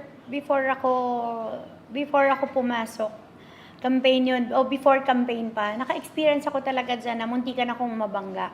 Palabas ako ng Santo Tomas, pa-left ako pa-uwi dito sa bahay. Muntikan din ako magbangga dyan. Tapos, meron din naman isang incident na nandito na lang ako sa harap ng bahay namin along Jasa. Yung backup ko yung binunggo. Ang bibilis talaga ng mga sasakyan. Lalo na ngayon nagka-road widening. Pero nangyari yung akin last year pa ha. Hindi lang ako, buti malayo yung backup. Yung backup ko ang tinamaan nila. Nakahinto ako, palef ako sa bahay namin, facing Bataan din. So sabi ko, talagang mga motorista pag nasa highway, mabilis eh. Diba? Kasi isip nila, wala masyado to, diretso. Kaya naman yun, nangyari yan na pinalagyan ko ng barrier yan, Santo Tomas na yan before. So, after nung mga incidents dyan, nasabi ko na yan, dahil na-experience ko ngayon, nasabi ko that was 2020, if I'm not mistaken. Nakausap ko pa si Engineer Odea, January of 2020. nung nangyaring merong aksidente dito sa San Agustin. So verbally sinabi ko, nagre-request ako ng stoplight. Tapos, nakapag-follow up ako by 2021. October, nagpadala siya ng MOA na nagpapagawa ng resolution, siguro requirements for funding. So, nagawa naman namin yung reso, at yung para doon, nabigay namin yun ng December of 2021. So, ako on our part, syempre, magpa-follow up lang ako kasi malaki yung halaga. That time, alam ko parang 7 to 8 million yung halaga. So, sabi ko, hindi kaya yan ng LGU. So, ako, habang taon-taon nagpa-follow up ako, so meron kaming savings from disaster. So, ang ginawa ko, before pa nun, ang inumpisa namin talaga, naglagay kami ng mga reflectorized, lalo na pagdating sa mga bridges dito, along Jasa, even sa bypass, naglagay kami para makatulong. Then, after that, yung pa rin, ito nga, na-i-reprogram na namin yung budget, yung savings from disaster. Kaya last year namin, nagawa, napalagyan ng buong Jasa. Yung stretch, Jasa namin is almost 17 kilometers. So yan, nasa almost 12 million galing sa pondo ng munisipyo. Na hindi dapat kami, di ba? Pero ito, merong pondo. So sabi ko, bakit hindi ko gagamitin para naman sa ikabubuti, di ba, dito sa bayan ko. So yun yung ginawa namin. At ito ngayon nagpasukan, nagpalagay ako ulit. Although nag-fade na yung iba sa mga pedestrians, lalo na sa mga harap ng mga schools dito along Jasa, at meron ding certain na intersections, pinaano ko yung mga pedestrian lane para at least kasi pasukan, so kailangan yan. Tapos nagpalagay din kami ng mga CCTV. Before to, first term ko, doon namin pinalagay ang CCTV all over sa intersections din ng Jasa. Pero syempre malaking bagay din to, malaking tulong ito, di ba? Lahat sa lahat. So ito yung mga efforts na ginagawa namin, at pati sa ordinansa. Meron kami na kung ilang kilometers lang talaga dapat pag motorcycle or tricycle o mga private cars, at iba rin naman pagdating sa mga trucks. So iba-iba yon.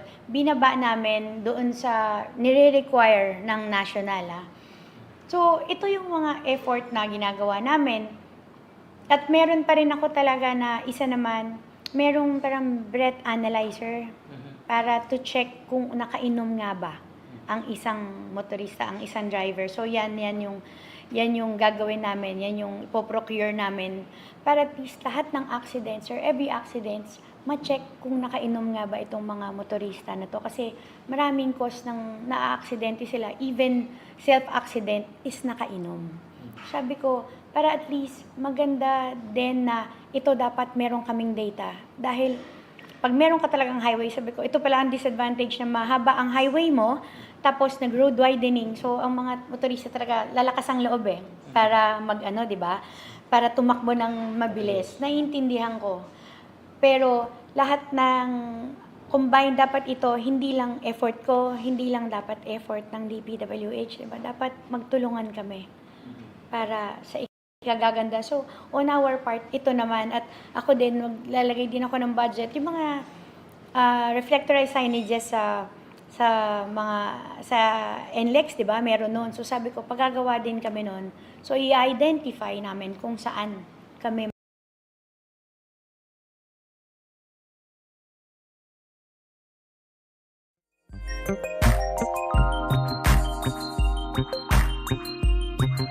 Marami pong nagiging cause yung iba po umuutang po para sumugal lang po, tapos nagagamit po nila yung funds po na pwedeng gamitin pang-aral or sa trabaho na po nila, savings. Sir, sang-ayon ka ba na mapapatupad ang total ban sa online gambling? Yes, 100% ma'am. Bakit po, sir? Napagdaanan ko na rin kasi magsugal ma'am. Ano po yung naging experience nyo po? Wala ka mapapala sa sugal ma'am. Bakit po wala po tayo mapapala, sir? Addiction lang talaga siya, parang libangan, kaso yung iba ginagawa talaga para kala nila kikita sila pero hindi man. Ang total ban sa online gambling? Yes po, kasi po may marami pong mga kabataan ang nai-impluwensya sa mga gambling kasi dapat po unahin muna po nila ang pag-aaral nila. Sa online gambling? Opo, kasi madami pong pamilya yung naapektuhan kasi po imbis na ipakain, pinanggagambling.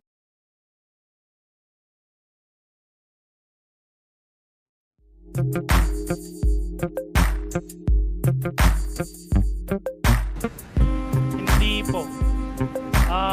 Marami po kasing nasisira na buhay. Tapos yung mga maliliit na naghahanap buhay, sila din yung nagsusugal. Yun lang. Bakit kayo ba sir, personally, nasubukan niyo na bang maglaro ng online games? Opo, kaso, yun nga, laging talo, gano'n. Kaya di rin pabor sa online gambling. Kasi po nakakasama po sa mental health po nating lahat yun. And imbis na pambili po ng pangangailangan natin, pinagsusugal pa po nila. Sir, pabor po ba kayo na tigilan na tuluyan yung online? Opo, pabor na po ako. Kasi may mga tao po na sobrang addict na pati yung mga gamit po sa bahay nabebenta na ganun. Kaya po, pabor po ako na matanggal na po yung online gambling sa Sir, nasubukan mo na bang mag-online gambling? Scatter na niya tawag? Opo. Anong naging resulta? Talo. So, ayaw mo na subukan? Ayoko na po. Naubos po yung pera ko. Sir, pabor po ba kayo na ipagbawal ng tuluyan ng online gambling? Opo, dahil marami pong nalululong at maraming nagugutom. Tapos, ginagawa nila, pinaglo-load pa, hindi na lang pagbili ng pagkain, ganun te. Tsaka maraming nasisira yung buhay, nagkakautang-utang, nadidepress dahil sa daming problema dumadating sa kanila. Pabor ka ba na ipagbawal yung online gambling? Yes sir, pabor naman ako dun Bakit sa... po? Kasi sir, nanggaling din ako sa ganyan. Nag-scatter kayo sir? Oo, sir. Ano pong nangyari sir? Wala kang mapapala sir. Lahat ng mo, yun, malululong ka doon sa paunti-unti kukunin ka sir. So mga ilang buwan po ko, taon kayo na nalulong sa... May isang taon sir. Isang taon? Opo. Kung sa isang taon na sir, sa tingin mo sir, magkano yung nawala sa'yo? Malaki rin sir. Di ko lang alam sir kung magkano na wala. Pero malaki sir. Malaki. Sisirain yung buhay mo sir. Lalo na pamilya mo.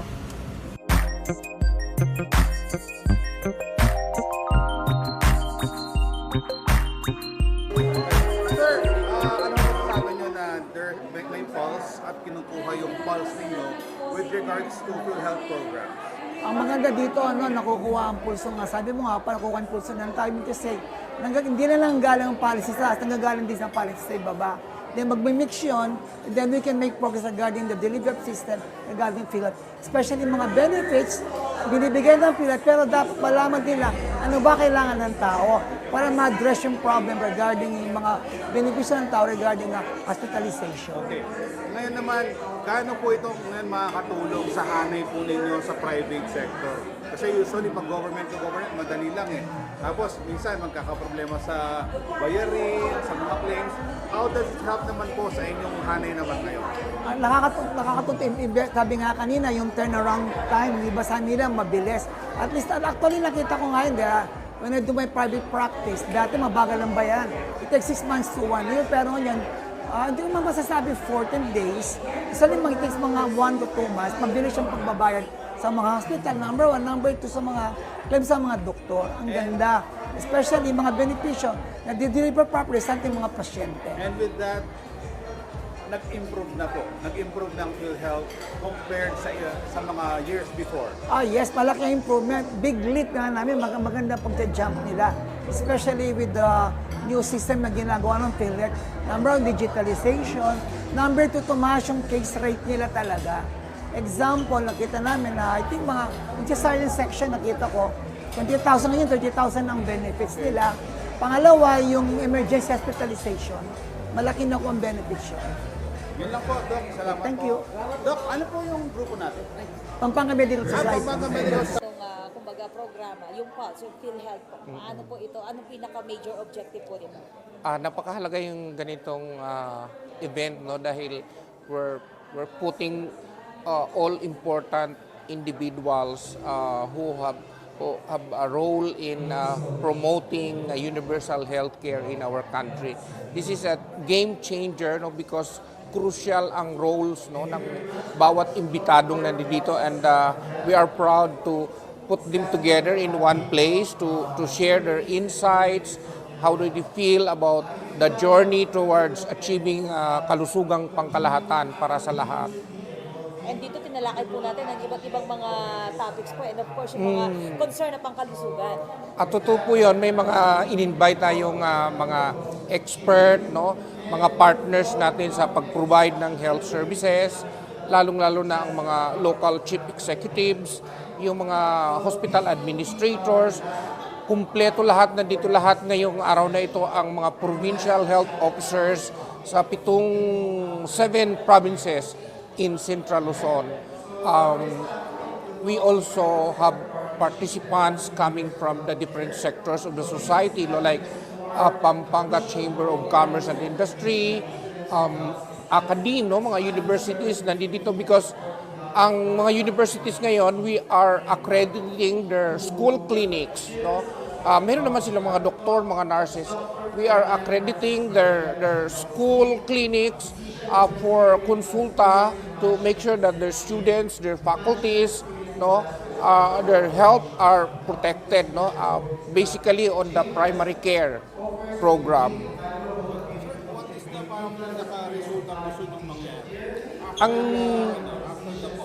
The end goal of this gathering, which we are doing actually every year, this is our second year, is to build a cadre of universal healthcare champions from the different society, no, sectors. Hindi lang kasi ito DOH, hindi lang ito PhilHealth, hindi lang ito local government, kundi lahat ng may kinalaman sa nagpo-promote ng kalusugan ay kailangan magsama-sama. Ika nga in unity there is strength. Sir, para ma-assess yung mga current packages, with the consultation dito ba sa mga natin ngayon sa... Yes, that's true. We are also giving updates na on nasaang are we in the right track, no? Ang DOH kanina nagbigay na ng updates, no, kung sino-sino na ang mga local governments, ano na yung kanilang mga maturity level, no, para sila ba ay prepared na. Oo. Makita nyo kanina, magtitinginan yung mga bawat probinsya. Are they management-wise, financial-wise, are they okay na, no, as integrated sites, no, because ang universal healthcare province-wide ang pagmamanage ng health, no. That's why mamayang hapon we are also happy to have invited Governor Lilia Pineda based on her experience, no, in local government in the province of Pampanga, so that everybody here could learn from her experience, no. We are also gathering feedbacks from everyone how we can improve more, no. Yung speaker kanina lang is from an executive from our head office in PhilHealth, at nilatag niya kung ano na yung mga pangunang improvement o dagdag na benepisyo sa PhilHealth, at yung next year ang mayroon siyang mga iba-ibang klaseng cancer benefit packages, tataasan lahat. Yung mga hindi pa natin na lalaman na mga serbisyong pangkalusugan na hindi namin nababayaran ay kinakailangan 100% ay ma-cover na namin. Meron kaming padating na isa pa yung emergency health transportation, no? Yung mga ambulance na kumpleto sa gamit, na may doktor at may nurse, no, ay babayaran namin yung transporting from let's say for example kung yan ay vehicular accident, no, yung responder doon with complete medical equipment to the hospital facility, babayaran yung ano na. Ngayon hindi 'yun, sa dapat nasa ospital doon pa lang pero itong bagong natin emergency care, no, for transporting patients. Thank you so much po, sir. Thank you very much. Okay, ready? Standby. Rolling. Ready tayo po. Go. Ako po si Walter Bacaresa, Vice President ng PhilHealth for Operations for Luzon. For Luzon. And we are very happy for the turnout of this Pulse. Pulse is the PhilHealth promoting universal healthcare through linkages and engagement. This is a nationwide activity, meaning all regional offices of PhilHealth. Ginagawa po ito. And I am very, very proud to say that this Pulse event was actually conceptualized and started here in PhilHealth Region 3, in Region 3. So I'm very, very talaga proud and happy for our PhilHealth Region 3 personnel. Yung nandyan po sa gilid, sila po ang may gawa niyan. And I am also very proud to say na marami pong mga innovations na ina-adapt natin ng PhilHealth National, no, which started here.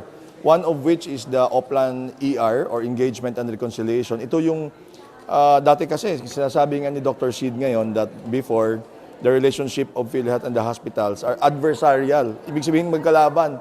Pero ngayon po binuksan po namin and we are now working very, very closely with our partners, which are the hospitals. Kaya we engage them and reconcile with them the accounts. So I am also very happy. And this project pala was started here in Region 3 by the Region 3 staffs. And isa pang good news po, ang problema po namin sa government, pasensya na po yung mga taga-government hospitals, palagi po silang late nagsasubmit ng claims. Under the rules, they have 60 days to submit to us. But I am very, again, happy to report that because of the performance and innovation of PhilHealth Region 3, nababayaran na po namin yung mga late submitted. Also nahanapan ng paraan with the support of the Supreme Court and other our Congress, no? And with the help of our provincial governor, si Nanay Pineda is also very instrumental for the innovations done here in PhilHealth National. Katulad ng mental health, actually, that was isa si Nanay sa mga staunch ang tawag natin nito, guide or siya talaga ang nag-request sa amin. So ngayon po, meron na po tayong mental health package and we also now are starting to pay eyeglasses for children and even wheelchairs and crutches. So yun po ang good news and later on po may mga bago din tayong innovations. Itong Pulse po, ito yung ina-announce namin yung what's new in PhilHealth. So isa po dyan, emergency transport, ibig sabihin mga ambulances will also be paid very soon. So yun po. Sir, what will you do doon sa mga magiging recommendations coming from the audiences? Siyempre, kukunin niyo yung mga yung pulse nila with regard sa mga magiging. Correct. We will study it po and the good news is we have brought with us the policymakers from PhilHealth Central Office. So yung speaker po kanina, si Doc Mel Santillan and si Ma'am Merla, sila yung from the BDRD or Benefit Development Group of PhilHealth. So we get the pulse from not only from the hospitals or from the doctors, we also get it from the local chief executives. Katulad nga when I said si Nanay was requesting us fervently about mental health because there are lots of children that needs mental health assistance. So that's why we were able to develop mental health package. So we hope that after this, malalaman na po ng publiko, local chief executives, doctors and hospitals that we are now paying for mental health. Then therefore, the supply side will now be, may supply side na po. Ibig sabihin marami ng mga ma-accredit na facilities where our young people can go to and we pay those facilities. So yun lang po ang ano. Sir, kanina in your speech you said something about the 50 billion. Yes. Clarify on that.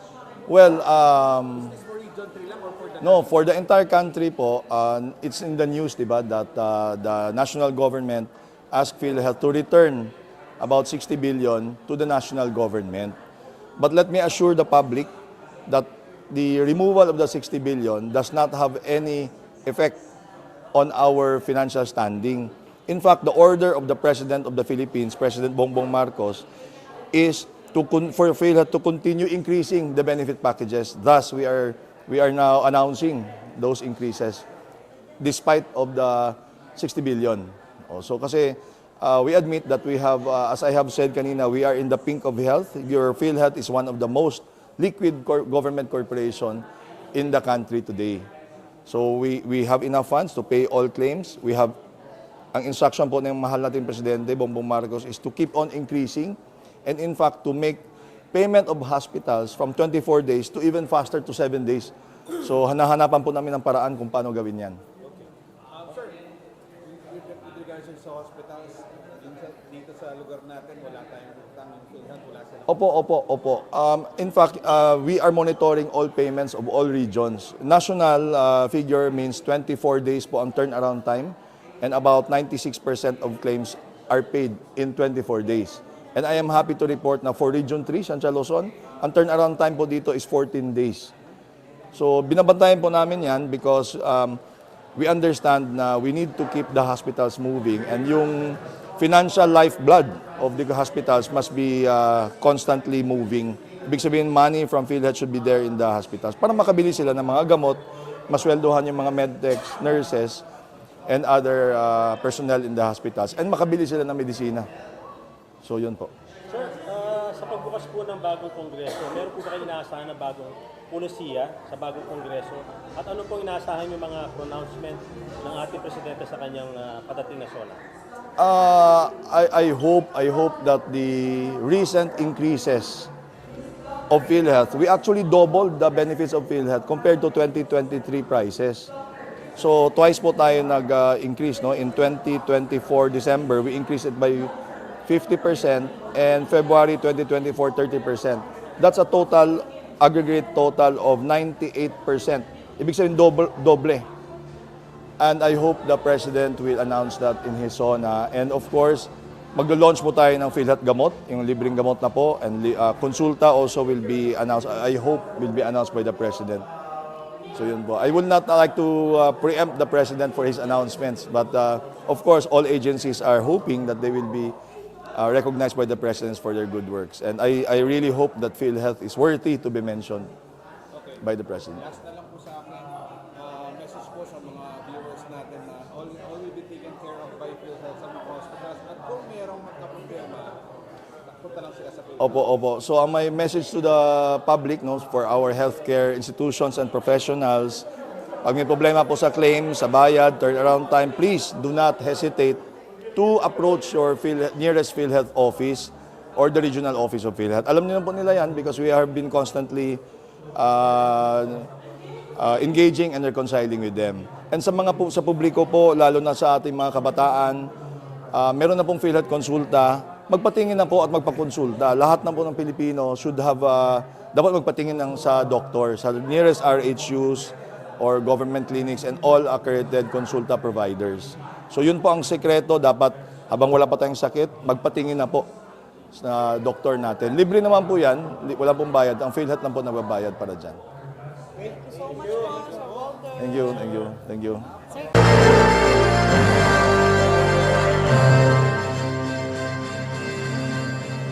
Hello po mga friendship. Kamusta po kayo? Pasensya na po kayo, na late tayo ng konti kasi po meron din po tayong isang activity dito sa kabila naman, graduation naman po ng OFU. Medyo napahaba po yung talumpati natin doon. And at the same time, puyat din po tayo kagabi. Kaya kung nakita niyo po yung news kagabi, isa po tayo doon sa nahuli nating drug pusher. No? Nakita nyo naman yun. Kasi ngayon, sabi ko, parang tapos na tayo sa smooth sailing na po kasi yung programa natin sa health, kasi pinofocus natin yon. Sa parang gusto ko naman ngayon action, no? Yung huli ng ganito, huli ng ganyan. Okay?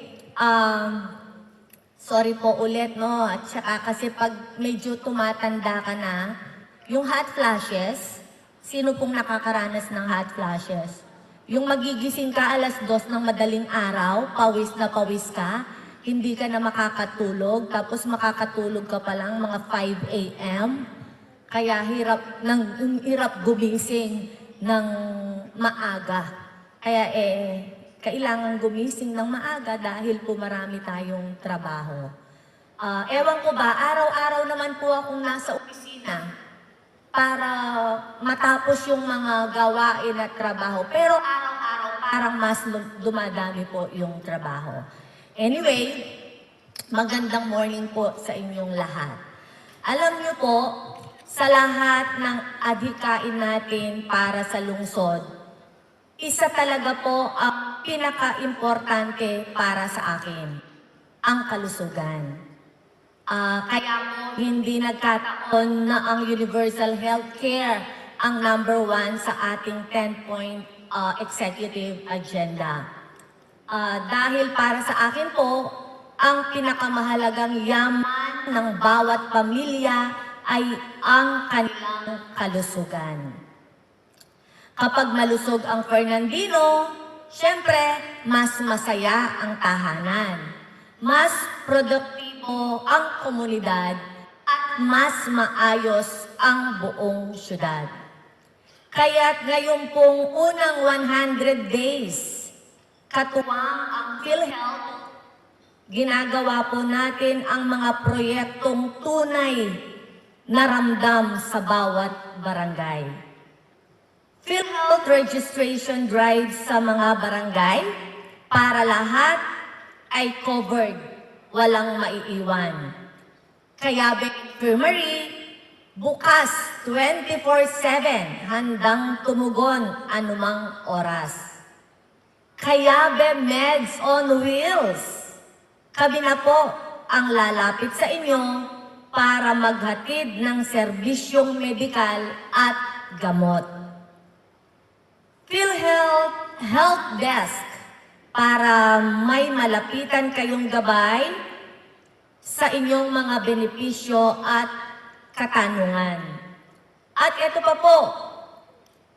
pa po mga friendship, isa sa mga pinakamalalaking hakbang natin ang pagpapatayo ng kauna-unahang City People's Hospital ng siyudad ng San Fernando. Ngayong first 100 days po natin magagawa lahat yon. Alam po natin kapag may sakit ang isang miyembro ng pamilya, buong pamilya ang apektado. Hindi lang sa emosyon, kundi pati sa gastusin. Kaya gusto po natin na may sarili na tayong ospital na talagang para sa tao. At alam niyo po kung sino ang katuwang natin dito? Siyempre, walang iba kundi ang PhilHealth.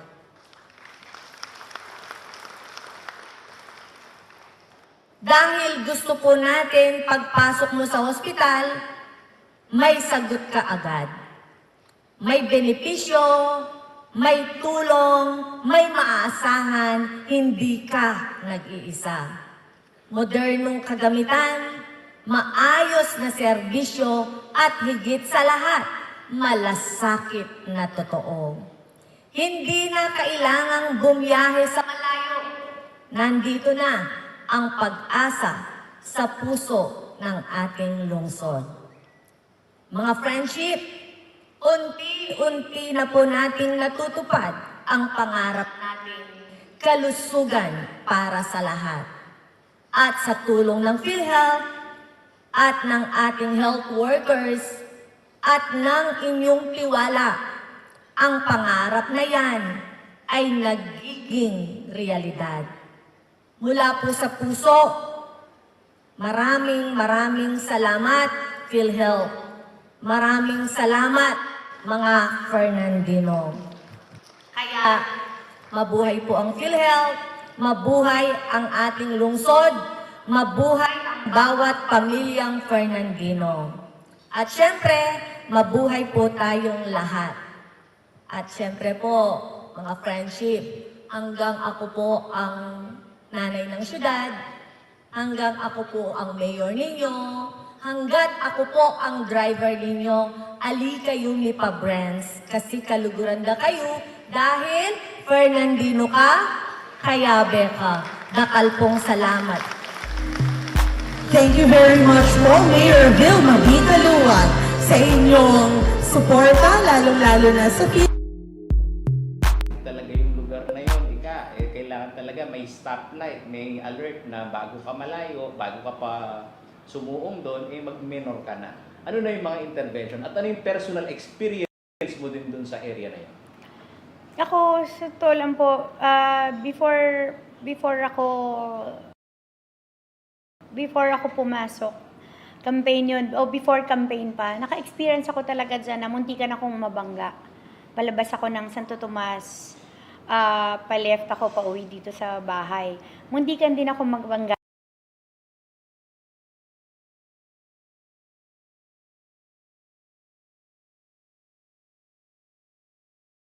Year pa ha, hindi lang ako, buti malayo yung backup.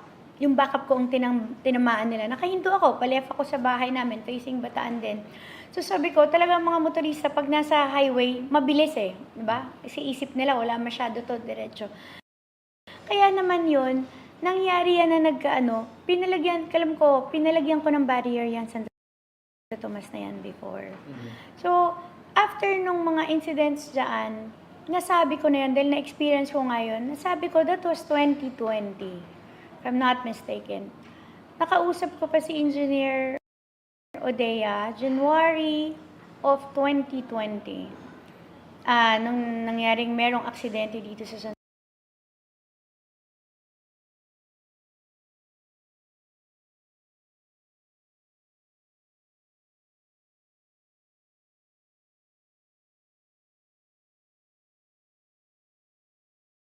nagawa naman namin yung reso, yung para doon, nabigay namin yun ng December of 2021.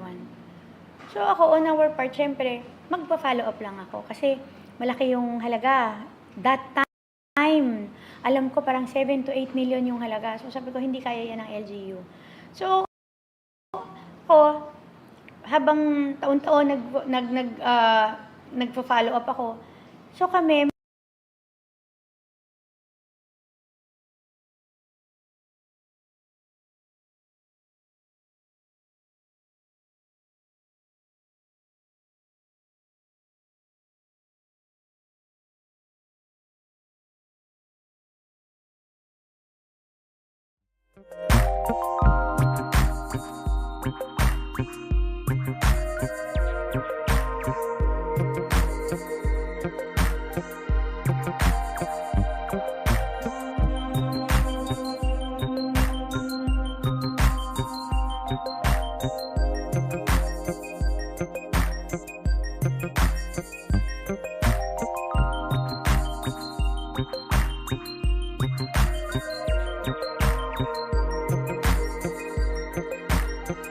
nagawa na palagyan ng buong Jasa.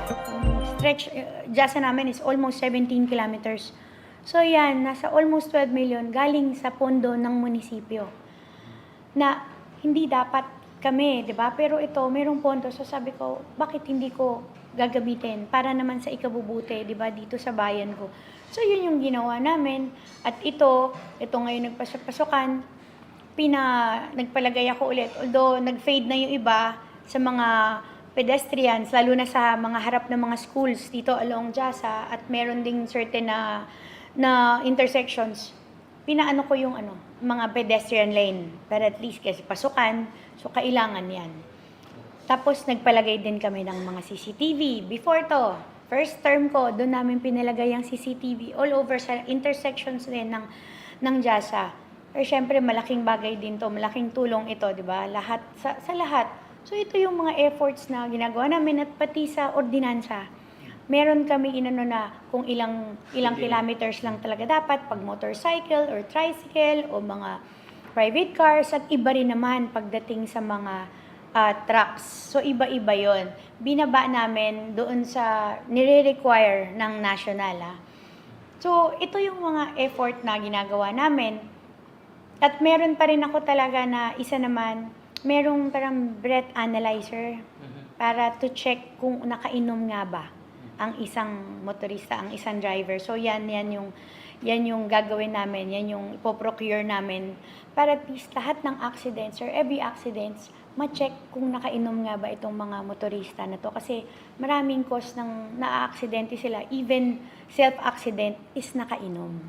Sabi ko, para at least maganda din na ito dapat meron kaming data. Dahil Pag meron ka talagang highway, sabi ko, ito pala ang disadvantage na mahaba ang highway mo, tapos nag-road widening. So, ang mga motorista talaga, lalakas ang loob para mag-ano, di ba? Para tumakbo ng mabilis. Naiintindihan ko. Pero, lahat ng combined, dapat ito, hindi lang effort ko, hindi lang dapat effort ng DPWH, di ba? Dapat magtulungan kami para sa ikagaganda. So, on our part, ito naman, at ako din, maglalagay din ako ng budget. Yung mga reflectorized signages sa NLEX, di ba? Meron noon. So, sabi ko, paggagawa din kami noon. So, i-identify namin kung saan kami.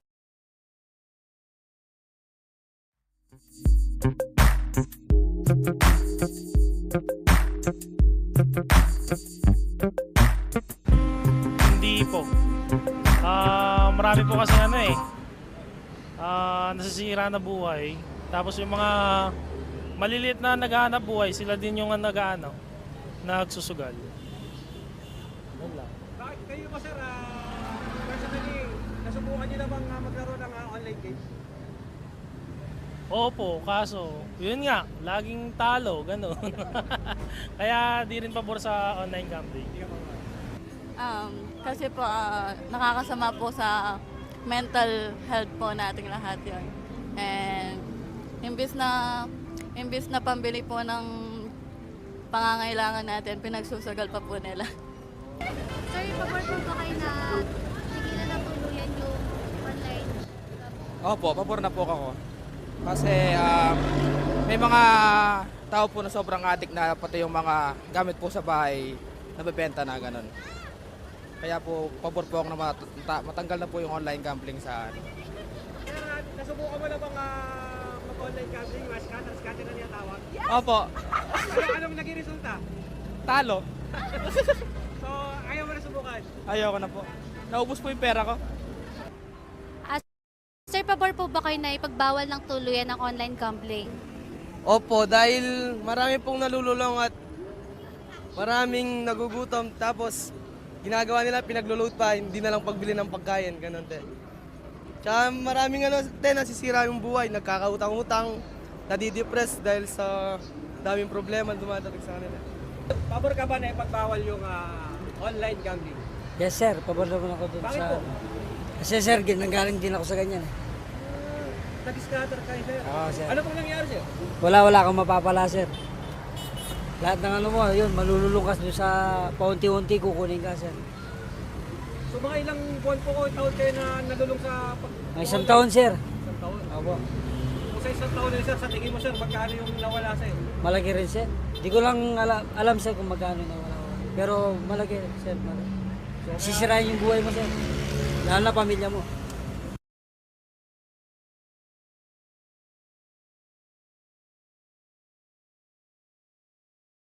Nagiging cause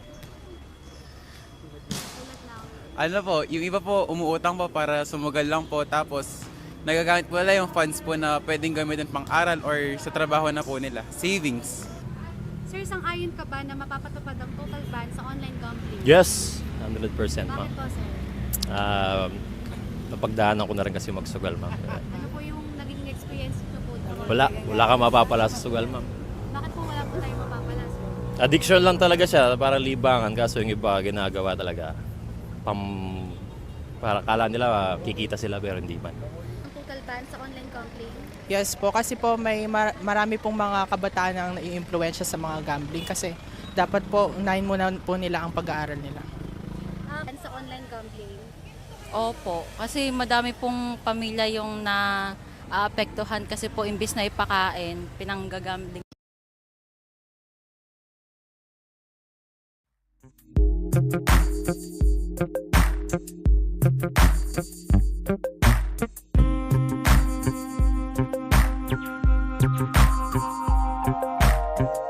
What a friendship. Again, let's give her a big round of applause. Then magmimix yun, then we can make progress regarding the delivery system, regarding PhilHealth. Especially mga benefits, binibigay ng PhilHealth, pero dapat malaman nila Ano ba kailangan ng tao para ma-address yung problem regarding yung mga benepisyo ng tao regarding hospitalization. Okay. Ngayon naman, gaano po itong ngayon makakatulong sa hanay po ninyo sa private sector? Kasi usually pag government to government, madali lang eh. Tapos minsan magkakaproblema sa bayarin, sa mga claims. How does it help naman po sa inyong hanay naman ngayon? Nakakatuwa, sabi nga kanina, yung turnaround time, di ba sa nila mabilis. At least, actually nakita ko ngayon, when I do my private practice, dati mabagal ang bayan. It takes 6 months to 1 year, pero ngayon, hindi ko masasabi 14 days. Isa rin mag-takes mga 1 to 2 months, mabilis yung pagbabayad sa mga hospital, number 1. Number 2, sa mga claims sa mga doktor. Ang ganda. Especially mga benepisyo na di-deliver properly sa ating mga pasyente. And with that, nag-improve na po. Nag-improve ng PhilHealth compared sa mga years before. Yes, malaki ang improvement. Big leap nga namin, maganda pagka-jump nila. Especially with the new system na ginagawa ng PhilHealth. Number 1, digitalization. Number 2, tumaas yung case rate nila talaga. Example, nakita namin na I think mga silent section nakita ko, 20,000 ngayon, 30,000 ang benefits nila. Pangalawa, yung emergency hospitalization.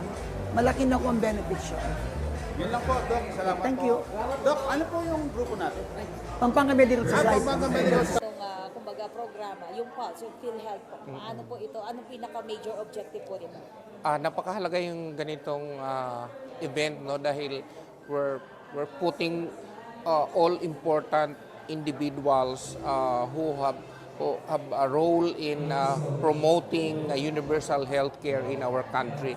This is a game changer, no, because crucial ang roles, no, ng bawat imbitadong nandito, and we are proud to put them together in one place to share their insights. How do they feel about the journey towards achieving kalusugang pangkalahatan para sa lahat? And dito tinalakay po natin ang iba't ibang mga topics po, and of course yung mga concern na pangkalusugan. At totoo po yun, may mga in-invite tayong mga expert, no, mga partners natin sa pag-provide ng health services, lalong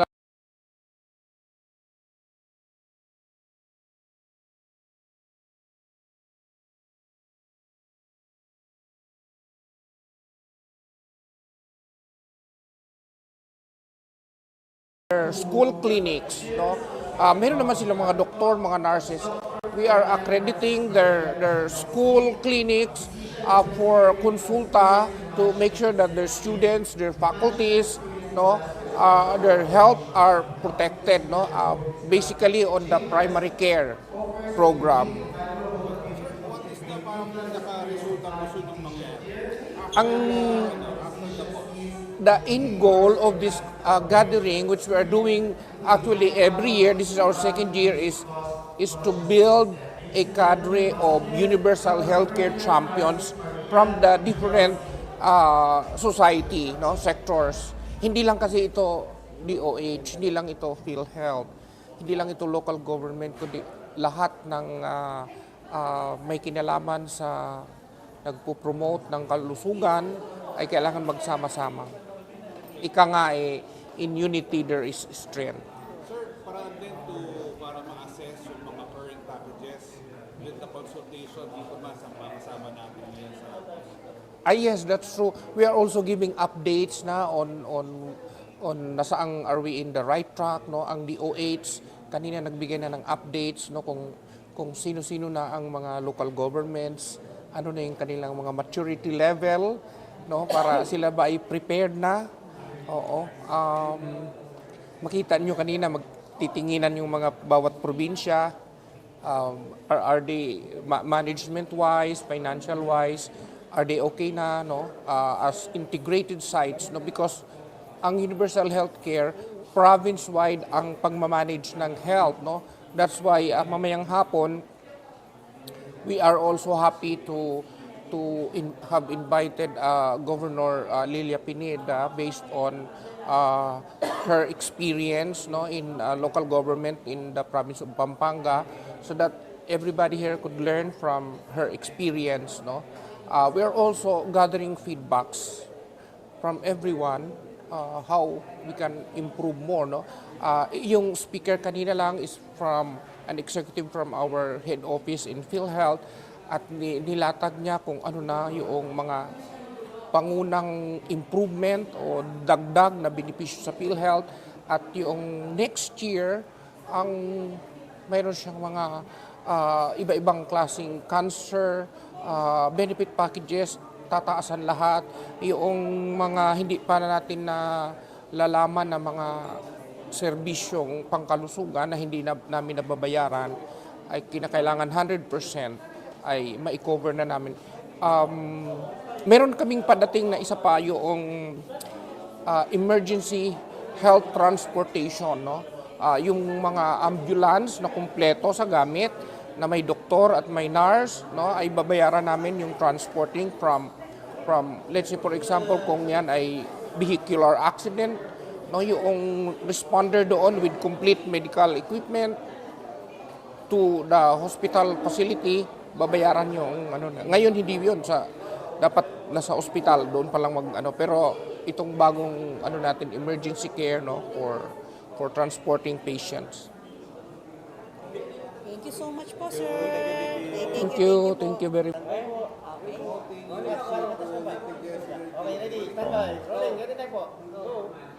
Ako po si Walter Bacaresa, Vice President ng PhilHealth for Operations for Luzon. For Luzon. And we are very happy for the turnout of this Pulse. Pulse is the PhilHealth promoting universal healthcare through linkages and engagement. This is a nationwide activity, meaning all regional offices of PhilHealth. Ginagawa po ito. And I am very, very proud to say that this Pulse event was actually conceptualized and started here in PhilHealth Region 3, in Region 3. So I'm very, very talaga proud and happy for our PhilHealth Region 3 personnel. Yung nandyan po sa gilid, sila po ang may gawa niyan. And I am also very proud to say na marami pong mga innovations na ina-adapt natin ng PhilHealth National, no, which started here. One of which is the Oplan ER or Engagement and Reconciliation. Ito yung dati kasi sinasabi nga ni Dr. Sid ngayon that before the relationship of PhilHealth and the hospitals are adversarial. Ibig sabihin magkalaban. Pero ngayon po binuksan po namin and we are now working very, very closely with our partners, which are the hospitals. Kaya we engage them and reconcile with them the accounts. So I am also very happy. And this project pala was started here in Region 3 by the Region 3 staffs. And isa pang good news po, ang problema po namin sa government, pasensya na po yung mga government hospitals, palagi po silang late nagsasubmit ng claims. Under the rules, they have 60 days to submit to us. But I am very again happy to report that because of the performance and innovation of PhilHealth Region 3, nababayaran na po namin yung mga late submitted. Also nahanapan ng paraan with the support of the Supreme Court and other our Congress, no? And with the help of our provincial governor, si Nanay Pineda is also very instrumental for the innovations done here in PhilHealth National. Katulad ng mental health, actually, that was isa si Nanay sa mga staunch ang tawag natin nito, guide or siya talaga ang nag-request sa amin. So ngayon po, meron na po tayong mental health package and we also now are starting to pay eyeglasses for children and even wheelchairs and crutches. So yun po ang good news and later on po may mga bago din tayong innovations. Itong Pulse po, ito yung ina-announce namin yung what's new in PhilHealth. So isa po dyan, emergency transport, ibig sabihin mga ambulances will also be paid very soon. So yun po. Sir, what will you do doon sa mga magiging recommendations coming from the audiences? Siyempre, kukunin niyo yung mga yung pulse nila with regard sa mga magiging Correct. We will study it po and the good news is we have brought with us the policymakers from PhilHealth Central Office. So yung speaker po kanina, si Doc Mel Santillan and si Ma'am Merla, sila yung from the BDRD or Benefit Development Group of PhilHealth. So we get the pulse from not only from the hospitals or from the doctors, we also get it from the local chief executives. Katulad nga when I said si Nanay was requesting us fervently about mental health because There are lots of children that needs mental health assistance. So that's why we were able to develop mental health package. So we hope that after this, malalaman na po ng publiko, local chief executives, doctors, and hospitals that we are now paying for mental health.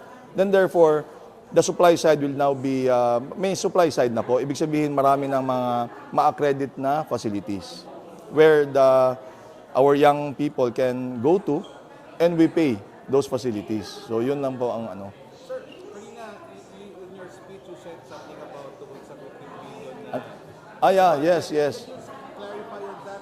Well, Is for Region 3 lang or for the... no, for the entire country po, it's in the news, diba, that the national government asked PhilHealth to return about 60 billion to the national government.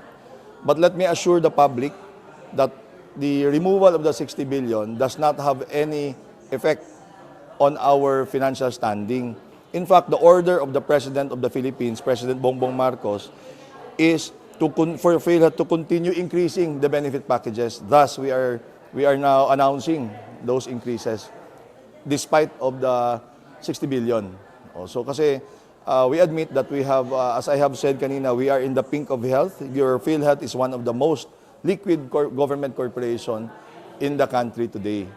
So we have enough funds to pay all claims. We have, ang instruction po ng mahal nating Presidente, Bongbong Marcos, is to keep on increasing and in fact to make payment of hospitals from 24 days to even faster to 7 days. So hanahanapan po namin ng paraan kung paano gawin yan. Sir, with regards sa hospitals, dito sa lugar natin, wala tayong utang yung PhilHealth, wala sila. Opo. In fact, we are monitoring all payments of all regions. National figure means 24 days po ang turnaround time and about 96% of claims are paid in 24 days. And I am happy to report na for Region 3, Central Luzon, ang turnaround time po dito is 14 days. So binabantayan po namin yan because we understand na we need to keep the hospitals moving and yung financial lifeblood of the hospitals must be constantly moving. Ibig sabihin, money from PhilHealth should be there in the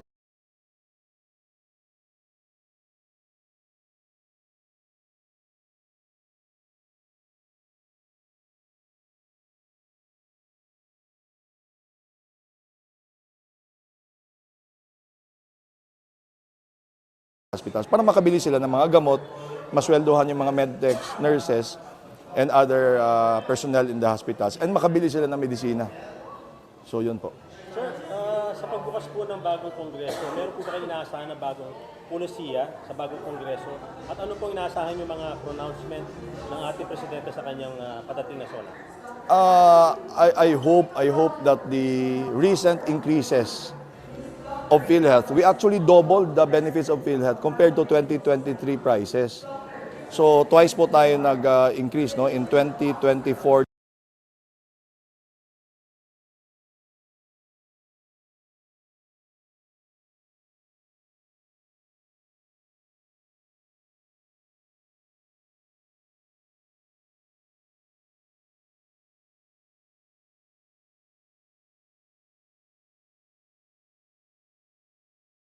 Mga viewers natin na all will be taken care of by PhilHealth sa mga hospitals at kung merong magka-problema, punta lang sila sa PhilHealth. Opo. So my message to the public, no, for our healthcare institutions and professionals, pag may problema po sa claim, sa bayad, turnaround time, please do not hesitate to approach your nearest PhilHealth office or the regional office of PhilHealth. Alam niyo po nila yan because we have been constantly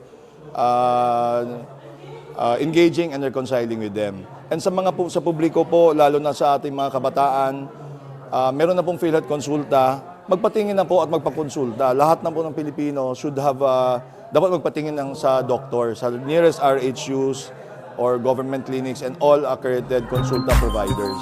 So yun po ang sekreto, dapat habang wala pa tayong sakit, magpatingin na po sa doktor natin. Hindi po. Marami po kasing nasisira na buhay. Tapos yung mga maliliit na naghahanap buhay, sila din yung nagsusugal. Kayo ba, sir, personally, nasubukan niyo na bang magkaroon ng online case? Opo, kaso, yun nga, laging talo, gano'n. Kaya di rin pabor sa online gambling. Kasi po, nakakasama po sa mental health po nating lahat yon. And imbis na pambili po ng pangangailangan natin, pinagsusugal pa po nila. Sir, pabor po ba kayo na tigilan na tuluyan yung online? Opo, pabor na po ako. Kasi may mga tao po na sobrang addict na pati yung mga gamit po sa bahay nabebenta na ganun. Kaya po, pabor po ako na matanggal na po yung online gambling sa ano. Nasubukan mo na bang mag-online gambling? Scatter na niya tawag? Opo, Anong naging resulta? talo. So, ayaw mo na subukan? Ayoko na po. Naubos po yung pera ko. Sir, pabor po ba kayo na ipagbawal ng tuluyan ng online gambling? Opo, dahil marami pong nalululong at maraming nagugutom. Tapos, ginagawa nila, pinaglo-load pa, hindi na lang pagbili ng pagkain, ganun te. Tsaka maraming nasisira yung buhay, nagkakautang-utang, nadidepress dahil sa daming problema dumadating sa kanila. Pabor ka ba na ipagbawal yung online gambling? Yes sir, pabor naman ako dun Bakit sa... po? Kasi sir, nanggaling din ako sa ganyan eh. Nag-scatter kayo, sir. Oo, sir. Ano pong nangyari, sir? Wala kang mapapala sir. Lahat ng ano mo, yun, malululong ka doon sa paunti-unti kukunin ka sir. So mga ilang buwan po taon kayo na nalulong sa... May isang taon sir. Isang taon? Opo. Kung sa isang taon na sir, sa tingin mo sir, magkano yung nawala sa'yo? Malaki rin sir. Di ko lang alam sir kung magkano na wala. Pero malaki sir. Malaki. Sisirain yung buhay mo sir. Lalo na pamilya mo. Kung nagiging cost eh. Ano po, yung iba po umuutang po para sumugal lang po tapos nagagamit po nila yung funds po na pwedeng gamitin pang aral or sa trabaho na po nila. Savings.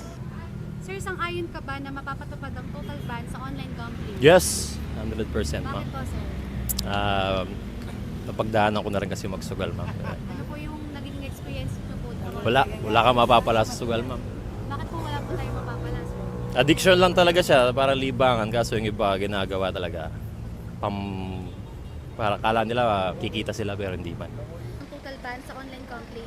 Yes po, kasi po may marami pong mga kabataan ang nai-impluwensya sa mga gambling kasi dapat po unahin muna po nila ang pag-aaral nila. Ban sa online gambling? Opo, kasi madami pong pamilya yung na-apektuhan kasi po imbis na ipakain, pinanggagambling.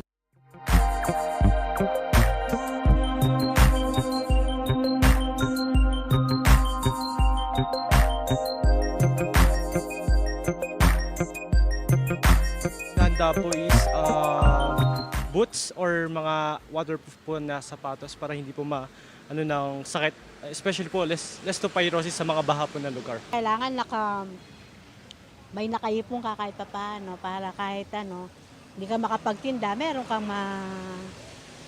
mabubunot. Yung pong mga gamit namin, itataas po. Ihilang po yung daga, agad baha. Barado po yung mga kanal po doon sa amin. Kaya yung tubig, masyado na mababa. Para pag bumabagyo, may pagkain ka. Bakit pagkain po yung una po natin kailangan? Isa pa rin mga bata, kailangan nila yung pagkain. Tapos yung mga gamot, yun ang kailangan talaga. Pag lumikan, pas pumunta ka sa mga ibang lugar. Siyempre, kung tagulan, umuulan, di ka makakapag-anap buhay kung malakas ang ulan. Saka yung mga kalamidad, siyempre, pagandaan mo yung halimbawa, kung dumating ang lumubog, ganon.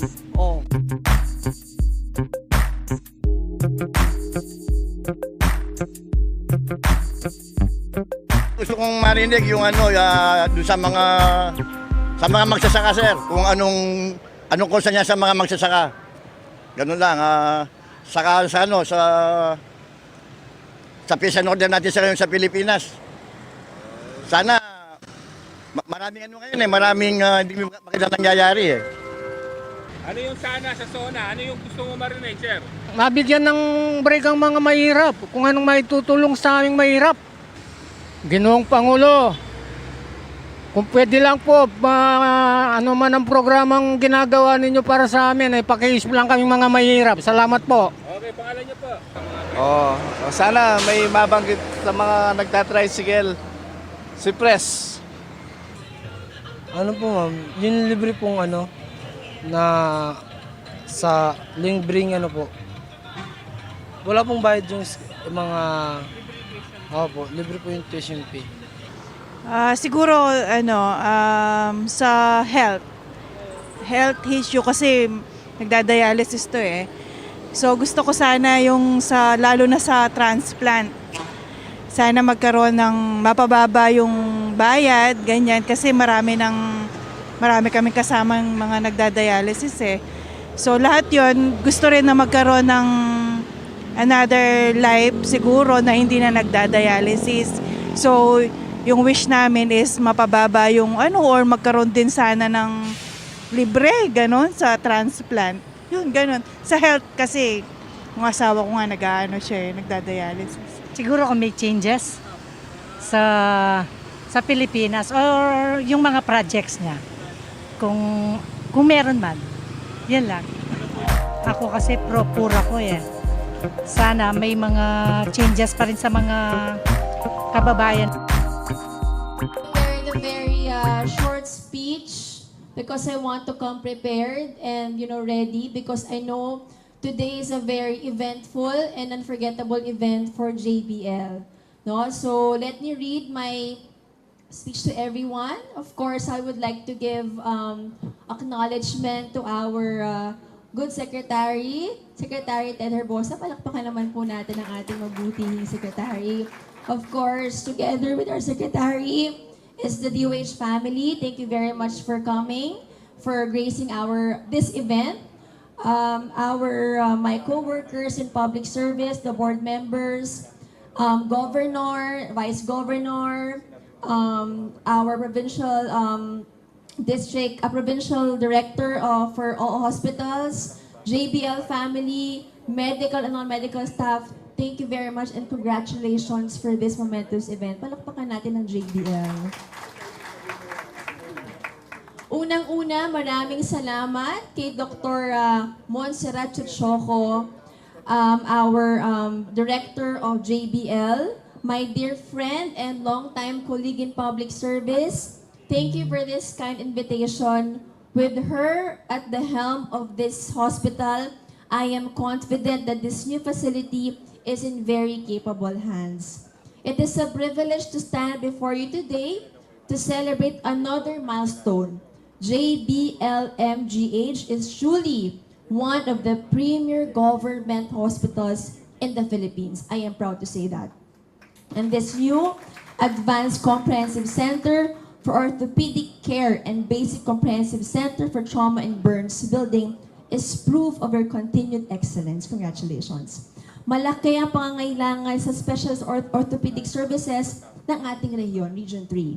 Mula sa mga aksidente at natural disasters hanggang sa mga kondisyon na nangangailangan ng operasyon at rehabilitasyon.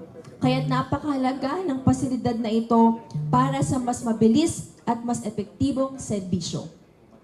Bilang suporta, aking hinain or final ko po ang House Bill number 993 na layong itaas ang bed capacity from 1,000 to 1,500 beds. Request yan ni Doc Chicho Choco. Hindi ako makatanggi kasi sabi ko sa kanya, malakas ka sa akin. No? Upang higit pang matugunan ang lumalaking pangangailangang medikal sa ating rehiyon. Of course, I am also in works in filing the renaming of this hospital to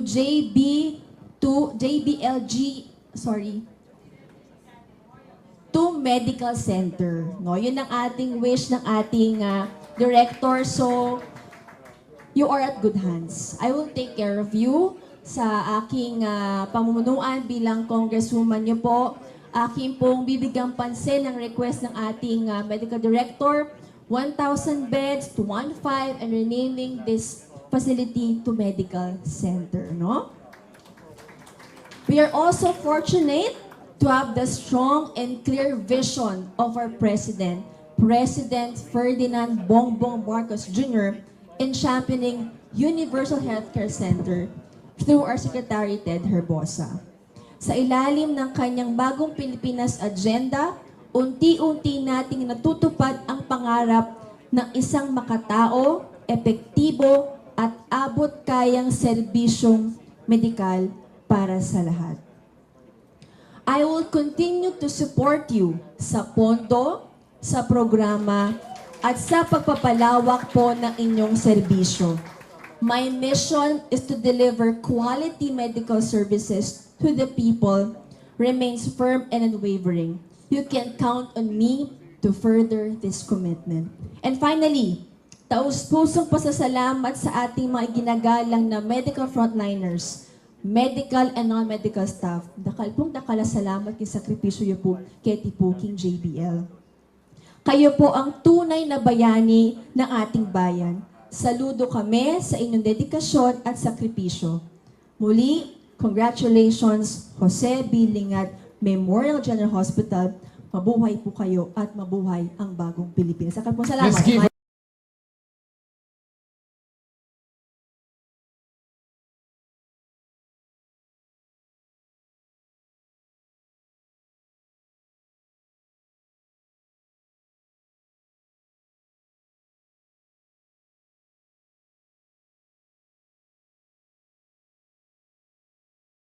Talaga yung lugar na yon, kailangan talaga may stoplight, may alert na bago ka malayo, bago ka pa sumuong doon, mag-minor ka na.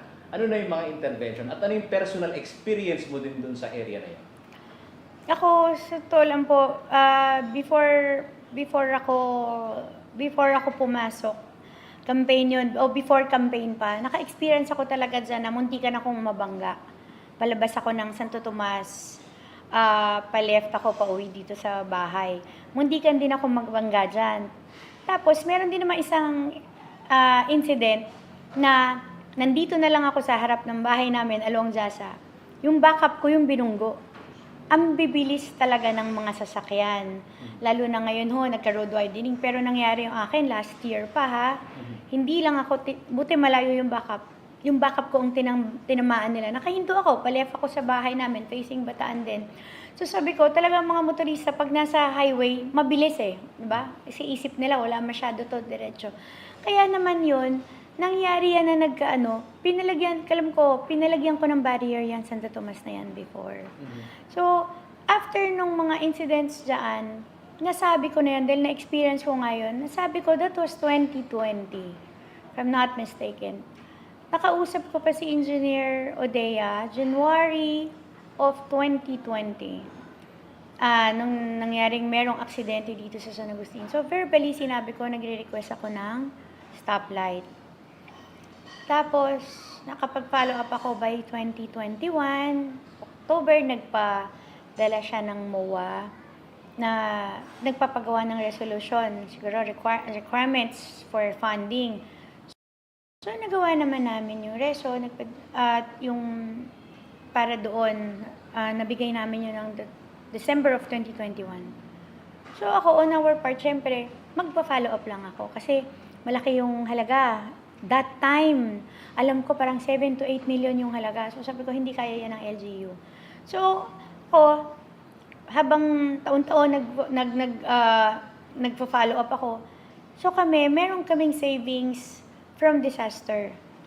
So, ang ginawa ko, before pa nun, ang inumpisa namin talaga, naglagay kami ng mga reflectorized, lalo na pagdating sa mga bridges dito, along Jasa, even sa bypass, naglagay kami para makatulong. Then, after that, yung pa rin, ito nga, na-i-reprogram na namin yung budget, yung savings from disaster. Kaya last year namin, nagawa, napalagyan ng buong Jasa. Yung stretch, Jasa namin is almost 17 kilometers. So yan, nasa almost 12 million galing sa pondo ng munisipyo. Na hindi dapat kami, di ba? Pero ito, merong pondo. So sabi ko, bakit hindi ko gagamitin para naman sa ikabubuti, di ba, dito sa bayan ko. So yun yung ginawa namin. At ito ngayon nagpasok-pasokan, nagpalagay ako ulit. Although nag-fade na yung iba, sa mga pedestrians, lalo na sa mga harap ng mga schools dito along Jasa, at meron ding certain na na intersections, pinaano ko yung mga pedestrian lane. Pero at least kasi pasukan, so kailangan yan. Tapos nagpalagay din kami ng mga CCTV. Before to, first term ko, doon namin pinalagay ang CCTV all over sa intersections din ng JASA. Or syempre, malaking bagay din to, malaking tulong ito, di ba? Lahat, sa lahat. So ito yung mga efforts na ginagawa namin at pati sa ordinansa. Meron kami na kung ilang kilometers lang talaga dapat pag motorcycle or tricycle o mga private cars at iba rin naman pagdating sa mga trucks. So iba-iba yon. Binaba namin doon sa nire-require ng national. So ito yung mga effort na ginagawa namin.